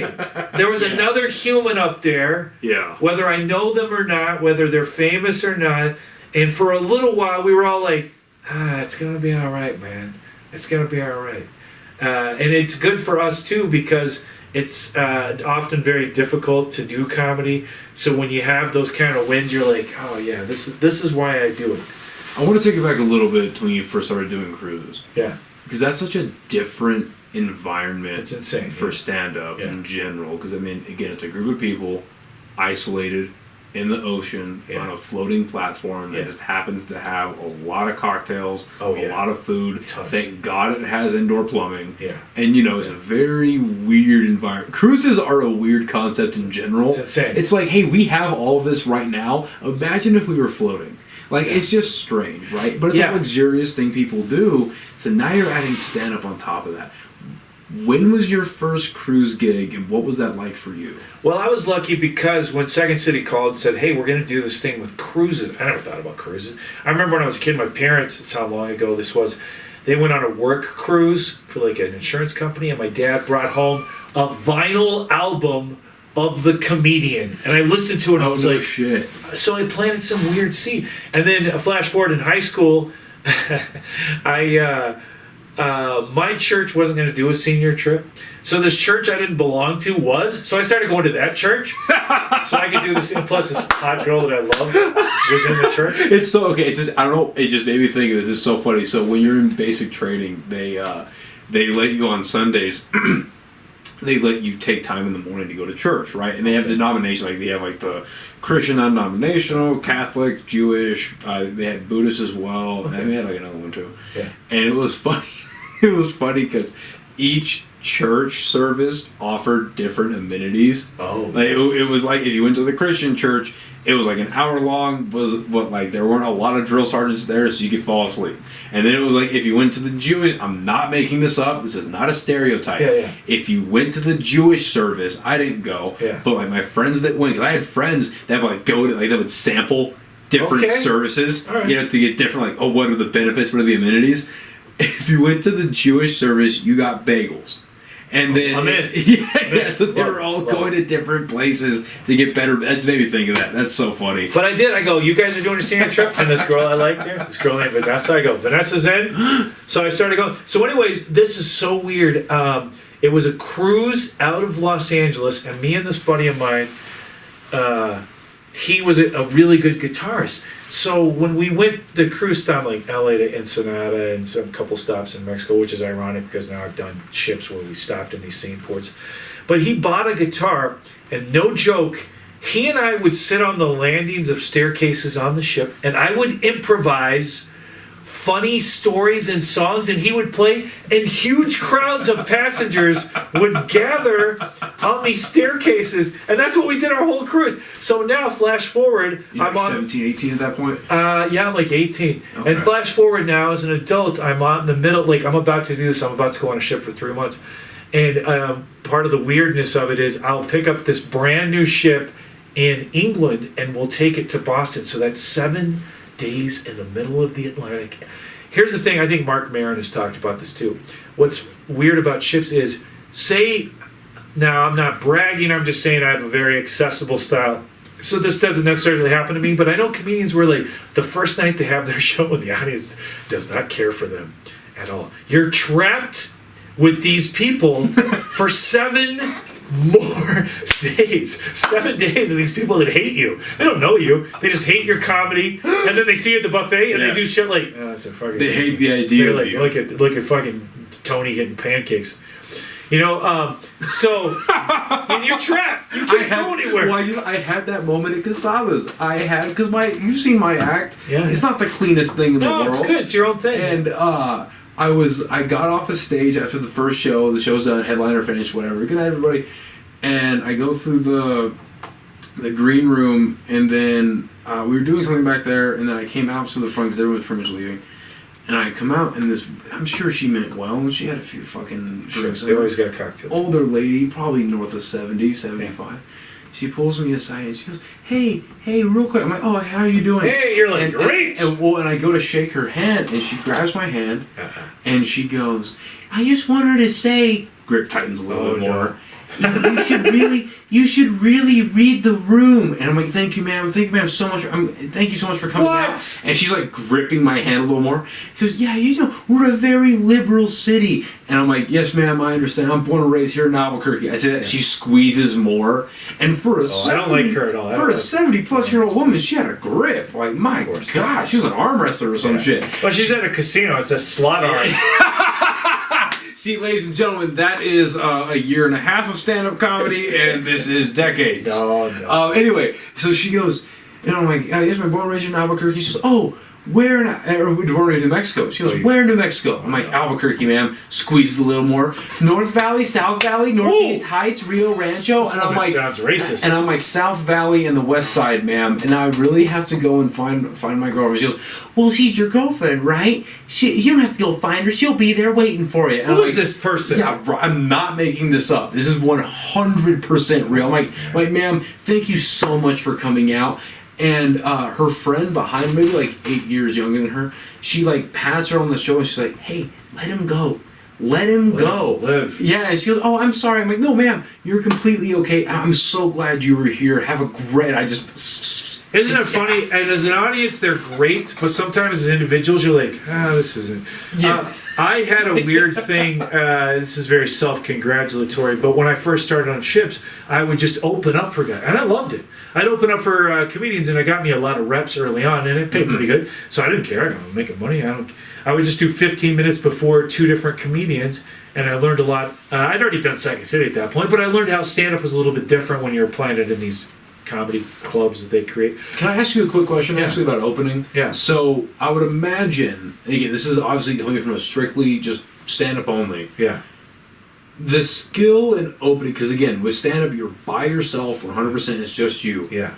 The skill in opening a cold room and getting them on your side. Yeah. I would just imagine that it's tougher doing that in stand-up than it is starting out an improv show. Absolutely. Because you got a team to rely on. Like when and plus, let's be real. I mean, what was crazy is on ships too, they'd be like before our show, they'd be like, or even during our intro, we would be like, John Belushi, Chris Farley. So the audience was like, oh, we'd have street cred. They didn't know how we were, a bunch of like 6 nerds. But they'd be like, all these greats that came, and tonight you get to experience the tradition that is the Second City. So when I went solo and started doing my hybrid act of stand-up and improvising, I did this, and I don't know, no one told me to do this, but I think I just learned it from watching early comedy. This is what I would do to just warm the room slightly. They would be like, it's always Headliners Comedy Club. They'd be like, that's what they're called on ships. Be like, welcome to Headliners Comedy Club. And now, please welcome your host, Cody Dove. And what I would do is there's all these great technical people that work on the ship. That's what I like too, is I've made friends from all over the world, these people, the service industry that keeps cruise ships going, like Philippines and India and stuff. So there'd be a tech person back there, and I'd go, when they say my name, play this music at a pretty decent volume. And the song that I love, just because I love the song, is Wilson Pickett's Land of 10,000, 1,000 Dances. But anyways, it builds. So what I would do in the place of not having an opener myself is that music, and that song in particular is like, 1, 2, 3, boom, big bass chord. 1, 2, 3, and then it's like drive. Start driving. It's like dum, dum, dum, dum, dum, dum, dum, and the audience is like, ha, ha, ha. And when I would come up, I'd be like, come on, everybody, and I'd get them to clap in unison, like a theme park show of some kind, for about whatever I could get, like 10 seconds or whatever. And what it would do is it would break that tension. It's like breaking the ice of ice fishing. Yeah. It would break the ice just enough. And then, like anybody, especially with openers, the first thing you want to say is kind of like a one-liner. I don't want to remember what I used to use. But that music would put energy into the room, so that I grabbed the mic, because these people are on vacation anyways, and I'd be like, hey, it's great to be here, isn't it? And everyone's like, hey, energy begets energy. Yeah! And then I'd go into my act, and then I would do the duty of the opener. A lot of people don't get this. Is when you're an opener, your job is not to slay. Is you want to do well, don't get me wrong, and you want the audience to be like, oh, what a complete show. But your audience, your job is also to set the table for the headliner. It's a fraternity, it's a long lineage of brother and sisterhood. So your job is to be like, it's like you're warming them up. You warm them up, and you get in your jabs, you get a lot of hits, and then you set this nice, perfect, warm bath for the next person to come in and be like, perfect, thank you. People forget that because it's an So in what way do they do that wrong? And because the only way I would push back on that is because I've heard stories where like where someone like a feature or even a headliner will tell the fucking opener like, hey, don't kill too hard. Oh, well, Don't do too well, because that's what that can almost sound like. Yes. So I kind of want to unpack that a little bit. Yeah, I think it's different because I think if an opener does that, they're probably not a pro. You know, they might be maybe I don't know where they are in their career, but if you say it's like if you told an opener like, don't do stuff about Whataburger. I'm doing 20 minutes. Your job as a headliner, when you're at that status, you got to adjust and flow with everything. So if the opener comes out and does 20 minutes that are 10 minutes, similar to your best relationship stuff, well, guess what? You're not going to be doing... Figure it the fuck out. Figure it out, man. You're a pro. And that's what I learned. That's what I love about ships is these guys I'd work with, they wouldn't do any of that. And they would never say, like, don't kill. But I just take it upon myself, too, to be like, I'm serving them as well. It's not my job to come out and also people forget comedy has energy, too. So if you come out and you kind of burn out the room a little bit, just a little bit, you know, maybe you're like, I don't know, you're a little bit too much of a show pony. That's not really the gig. The gig is to do well. You always want to do well because you want to be asked back. But it's also your job to set the table so people can come out. Like if you went up before Chris Rock, you're not going to try to kill the room or match Chris Rock. That's just like Mario Joyner, who for years probably still does, opens up for Seinfeld. He knows the gig. The gig is to speak in his voice, have a solid set, and set the table for the headliner. Then the headliner comes out and kills the thing. That doesn't mean you're going to be lame or you're going to do less than what you are. But in the back of your mind, you're also knowing, like, this is a complete evening.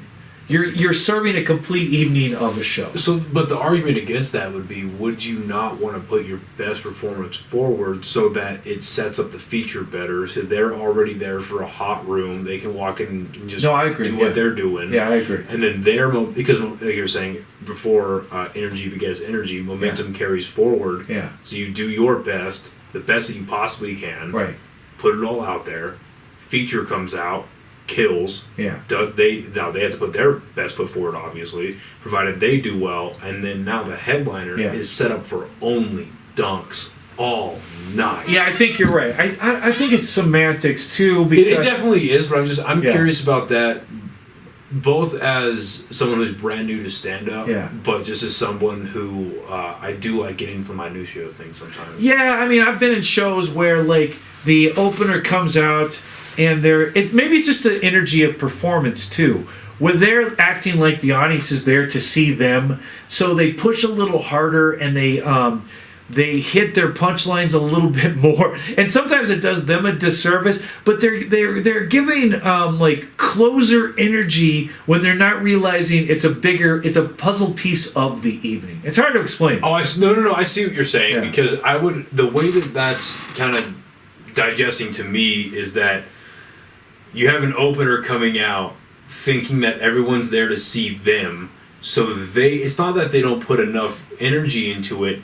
They walk out with a cockiness of that, oh, this is all for me. I got booked for this show. So I can almost get away with a little bit more. Yeah. Where it's like, no.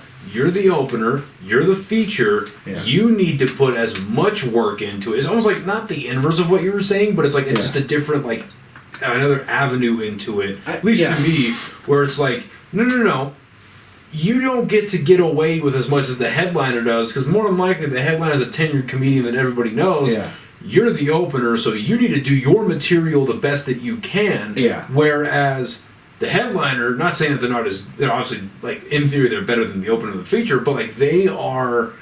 They can just, it's kind of like an unexplainable thing unless you've been to a comedy show. They can just get away with more. I kind of, like, to borrow from Chris Rock, I think one of the greatest comedy specials of all time is his Bring the Pain. I think it's great. I think it's one of the best of all time. Admittedly, haven't seen it in a few years, but it's great. I'll put it against Richard Pryor. I'll put it against anybody. I think it's insanely great.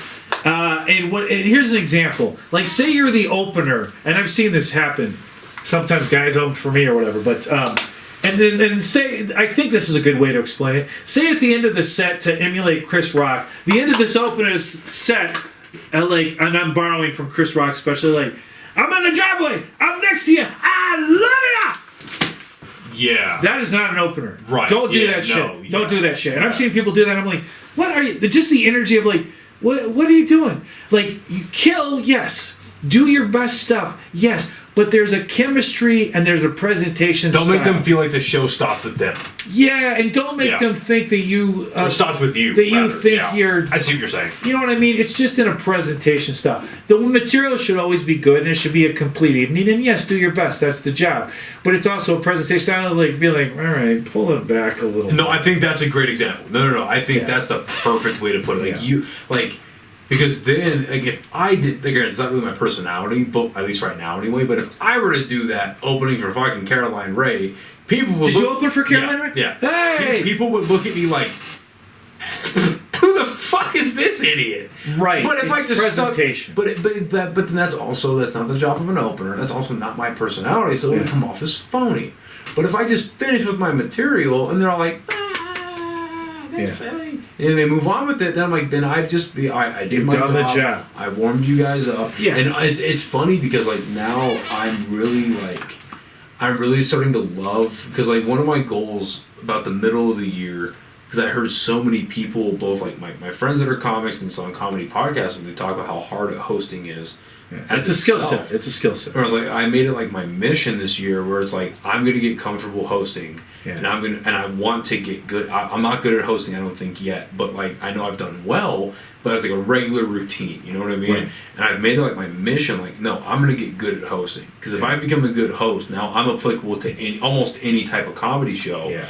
And honestly, I'm getting to the point now where like I kind of really enjoy hosting. I love it. Because then I just do my job, and then even if I bomb my dick off, even if I do horrible, I get to go back on stage and say, hey, wasn't that guy amazing? All right, you're next comedian. And I get to build the next people up. That's what I love. What I'm learning is like not a lot of hosts either, like, and I'm learning this secondhand from like other people that I talk to. Yeah. Where like a lot of hosts now, at least, they will try to do material in between comics, or they'll try to like make themselves look good. Like, okay, your next comic is this jackass, and he comes out. But like one of the best compliments I got at Casals was from the feature. His name is CJ Meriden. Fucking hilarious. Like give it 5 years and this dude's gonna have a Netflix special. Love it, legitimately such a great comic. And he's an actor as well, funny enough. Oh, cool. And he's been touring with Caroline for I think 2 years now. Okay. Give or How take. was she? She a cool hang? Oh, dude, she's cool. Yeah, she seems great. She's real nice. Well, when even going back to my Second City days, I was always told that they're like, you're the best host in the building, because it's a thing with Second City too. After you've started the show and you've done a few scenes and for lack of a better word, sketches, like you'll come out and set the tone for the evening, and I loved it, and I would stretch myself when I did it. So it's like you say, you got to look at what the duty is, and it's in the word host. If you hosted a party at your house, you'd be like, hey, you make everyone at ease, Make them comfortable. and you also explain information. Here's what to expect. And you said something that I loved when I hosted more than anything, which is like, I love to set people up for success. That's why I like to mentor people too. Like sometimes I'll whatever advice I have, I'll give people because I appreciate it, and I also like that in a host too. When you're like, oh my gosh, you're in for a great night. You've seen this person on HBO. You've seen them. They're one of the original Latin kings of comedy, and how great is it tonight? They're here with us. Please love, and you're building the energy begets energy. I love it. Well, because he hosts shows every now and again at the LA Improv. Oh. And he's like, yeah, dude. Because I when I went up on stage, I was like, yeah, this guy's fucking like, you nice comedian, just met him, hilarious guy, funny, blah, blah, blah. And I would give him this nice intro, and he's like, dude, hardly anybody does intros like that I work with. Yeah, so he was like, thank you for the intro. That's a great compliment. And yeah, like you were just saying with like Caroline Ray, like seeing the crowd hype up of like, you know her from this, you know her because it was funny when she asked for it. She was like, just do the Tonight Show, Phineas and Ferb, and Sabrina. Oh yeah, and it's like da-da, and they just and I was like, oh shit, like that's crazy how much these people love this person. This is awesome. This reminds me of a funny thing. There's a chemistry to everything. So the first time I worked with Paul Rodriguez, I think my hosting, if I was to put it in a comedy laboratory and look at it, the reason I think it works and I like it so much is because I genuinely love entertainment and I love the people I'm working with. Even if I don't know them that well, I always talk to comedians. If I'm hosting, I'm like, what do you want or whatever, and they'll like say this. It's funny. I used to work with this guy. He's a great comedian, and he'd be like, don't say anything. He goes, say I'm from Chicago, and I'd be like, okay. But it fit his style because he didn't. Well, that's what Marin told Tyler when Marin was at Dry Heat. He was like, because I guess Tyler asked him like, hey, what do you want me to say? And he was like, tell him I graduated from Highland. Yeah. Well, the first time I worked with Rodriguez, what I did was because I loved him so much, and he's like, I mean, come on, you talk about a legend. He was on Johnny Carson's Tonight Show, Jay Leno's Tonight Show. Possibly at this point, he's been on Fallon's too. But anyways, so when I went out there, I go, oh my God. I go, you talk about a legend in comedy. This man has been on almost every version of the Tonight Show. He's got a new movie coming out called Clifford the Big Red Dog, and he's one of the original Latin kings of comedy. And because of that, New Mexico has always thought of him as one of our own. Please welcome the one and only Paul Rodriguez. And everyone goes ape shit. So the next night, it's funny. The timing's interesting. But anyways, I'm climbing the steps to go on, and he goes, hey. He goes, nah, man. Don't build me up, man. And I knew exactly what he meant. And I looked at it and I go, I get it. Because like any other human, those expectations are bonkers. And this is fair to say. I think he would agree. That night I gave him the greatest intro in his career. You know, he took him like probably 8 minutes to get into that thing. And I think, and he knows, I mean, this guy has done comedy in every situation possible. So I loved it that we had that shorthand as I was going on stage. He's like, don't build me up, man. And I knew exactly what he meant. I love it. I love that thing about comedy. That's a good segue. I have something I wanted to ask you before we wrap is, so obviously with social media and smartphones, comedy has changed. The way people digest comedy has changed, and comedy right now is bigger than it's ever been. Yeah. I mean, I remember seeing a statistic, I think it was like April or May of this year, that comedy tickets, like actual ticket sales to like shows, like theaters, clubs, arenas, whatever, are up 350%. Like comedy is at an all-time high. And we're entering this new era where it's not just like, because what I loved about comedy, what I currently love about comedy is, like, don't get me wrong, I would love to see someone like Shane Gillis, Joe Rogan, Andrew Schultz, whatever, in a big arena. Like, that would be an experience. But comedy is best digested in a room of 100 to 300 people, low ceilings, low lights, cocktails, you're right next to each other. Intimacy.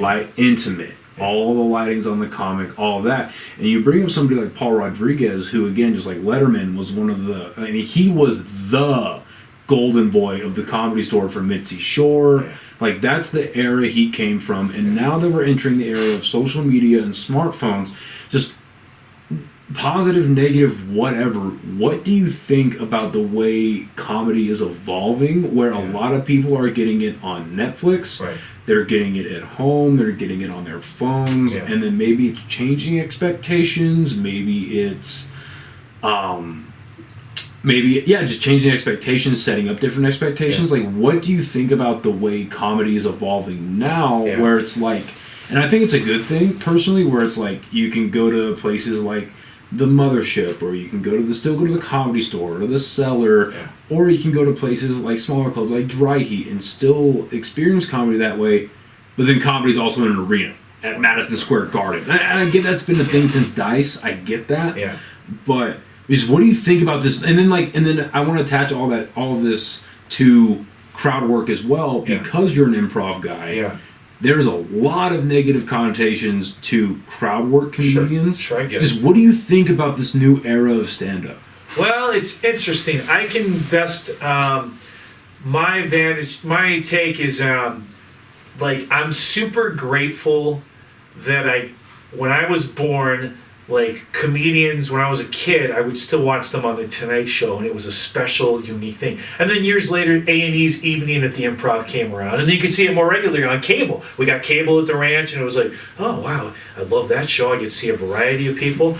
You know, so I'm very thankful, and it's a hard, it seems like much harder road to go. But because I love entertainment and show business, I'm glad I came about when some of that still existed and you had to pay dues. Like Second City, you have to do 1 million bad improvised shows. When I lived in LA, sometimes I would improvise across from Warner Brothers for Teamsters who hated us the entire show. They were like, why are we watching the show at 4 o'clock? We hate all of you. Like, I remember the bad shows as well as the good.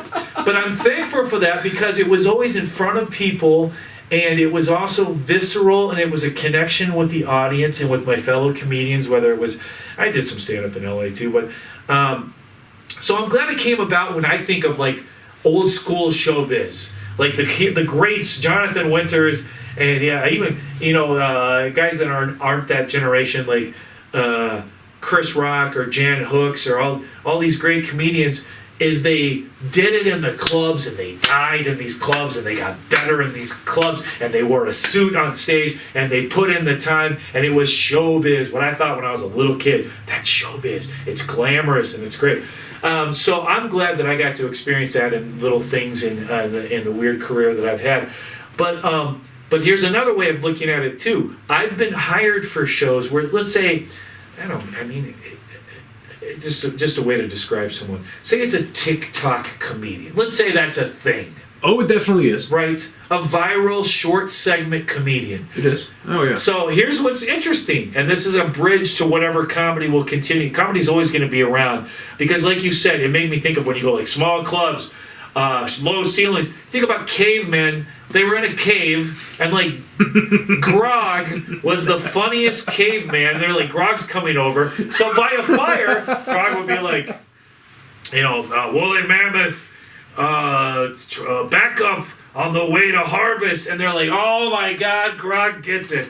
So comedy's always going to be around. Yeah. Like it's always going to be a thing because people need to be together in a small space and be like, it's like, oh, we're okay. And this thing allowed us to remind ourselves, like, oh my God, this is such a blessing to know that we're okay. But what I've found lately, sometimes I'll get hired by a club and they'll be like, you're, and I'll be hired as an opener. Fine. And they'll go, you're opening for Bill Golding. And I'm like, I don't know, who's Bill Golding? I'll look and I go, I don't know. They go, oh, he's a viral, like he came up with this viral thing about a year ago and now he sells out everywhere he goes. So what's great is like old workhorses like myself, we get hired because what happens is I'll come out and do 20 minutes before Bill Golding comes out because then the audience is like, oh, we just saw a comedy. We just saw a show. And then Bill Golding can come out with his PowerPoint presentation or whatever he does, or just take questions and answers, and it's a complete evening. Now, no offense, Bill Golding probably makes 8 times the money I'm making, but I'm glad that I came upon, because I'm from, like a lower middle class and a working class mentality, so I'm glad I came about where, like, you put the work in, and then it's a special thing to a client, as opposed to Bill Golding, it's like, what I do is I wash my car, and while I wash my car, I lip sync to Bon Jovi now. Next thing I know, I'm selling out 500-seat clubs. So clubs are still smart. They're like, we need 20 minutes of real comedy before Bill Golding comes out, and he can't wash his car, so he just shows clips of him washing his car, and then he sells T-shirts, and he made, like I say, he's making $300,000 a year or whatever. So that's kind of like the transition period, and I know that it'll always be a thing because there's people behind, like the greats now of this generation, like Chappelle, all the huge names now, like Bergazzi, all these guys. There's guys behind them too. They go like, that's what I want to do. And me, I wish I wasn't, but I'm kind of averse to social media. So I talk to friends and they're like, what you should do is like do short little clips of TikTok and you do it every day and you do this thing.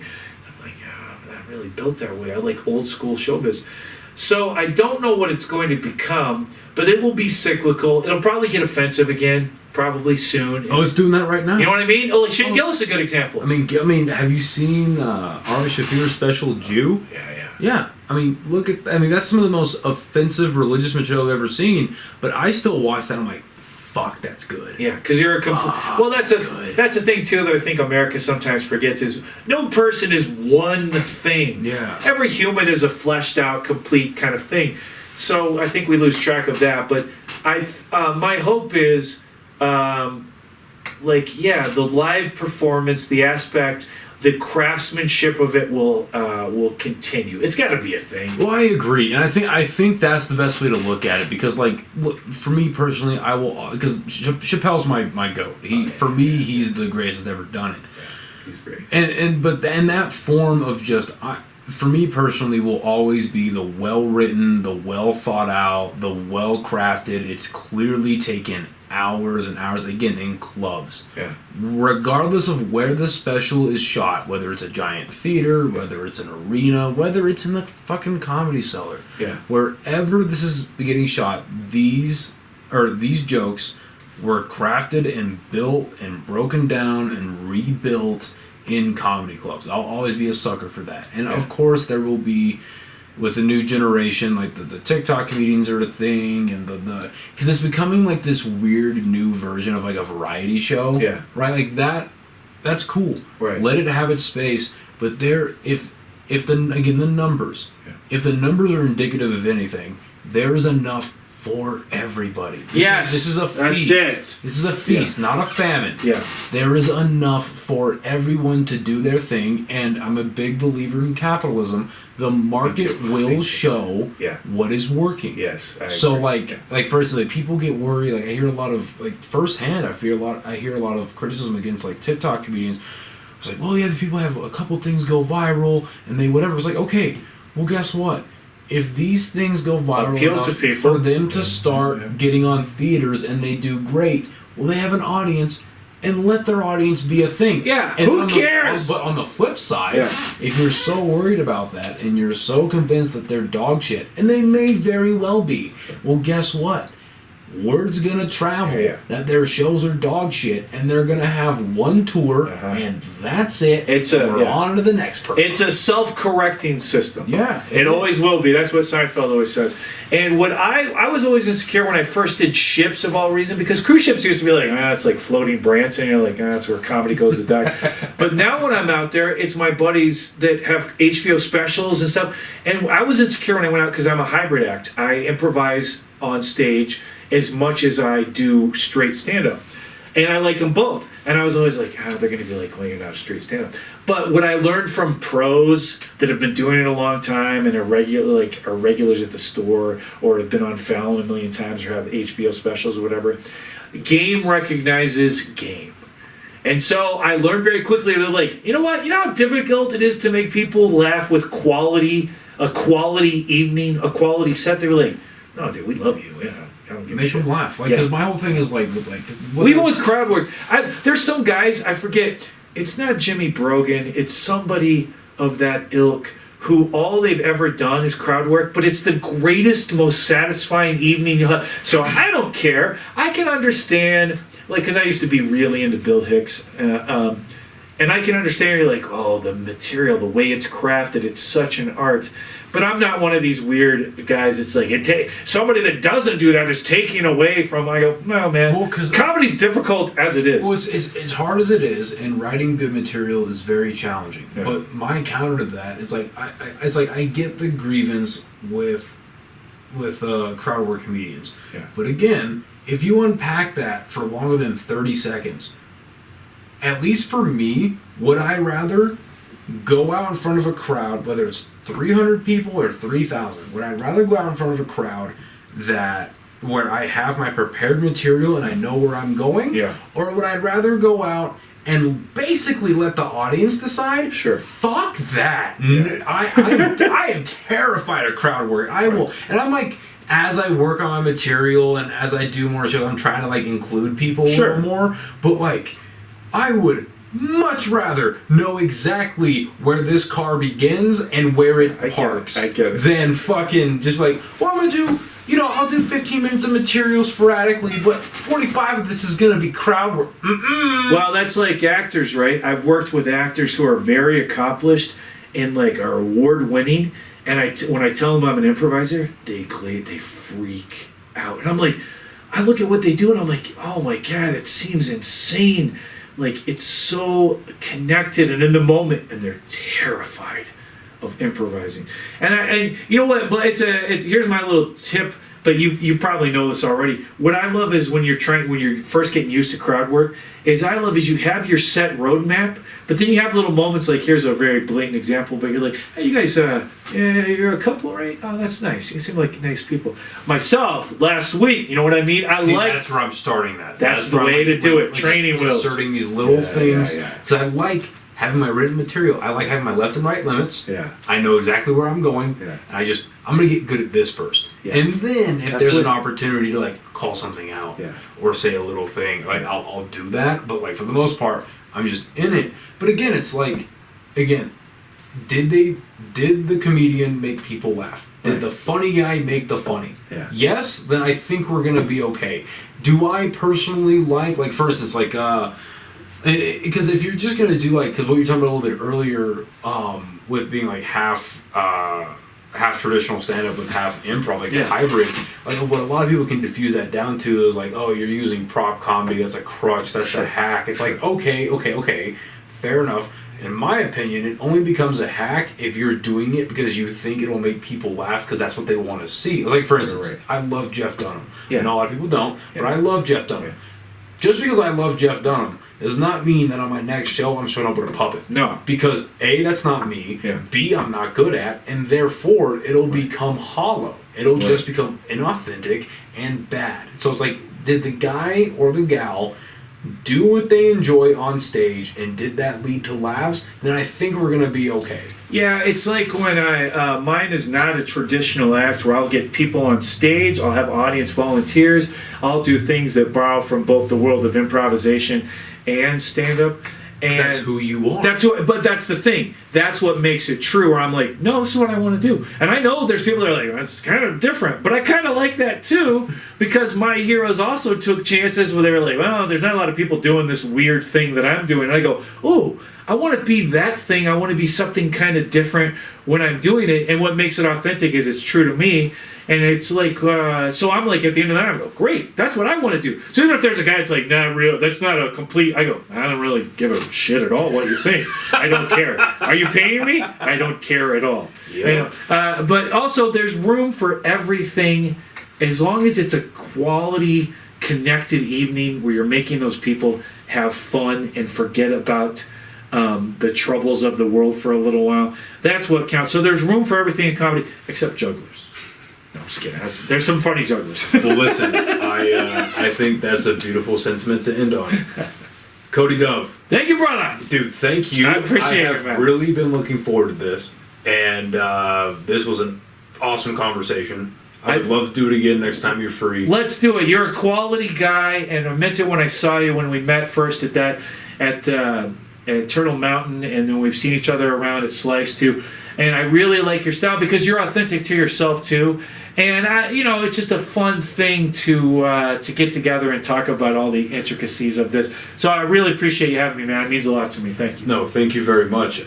Before we get out of here, I know you're not big on social media, but where can people find you? You know, it's funny. I would love if people want to follow me on Instagram. It's at Real Cody Dove, REAL Cody, all one word. And I'll put stuff like what towns I'm coming to on these different tours. I'm about to be on a ship, so it'll be like a regular cruise thing out of Miami. But what's funny is I kind of take long breaks from social media, but I still would love to get my numbers at a certain point. So follow me there. Well, I will do what I can. Thank you very much. Thank you, brother. Thank you so much. Thank you everyone for listening and watching, and we'll see you next time. Bye everybody. That was awesome. Thanks, man. What a cool setup, and I love.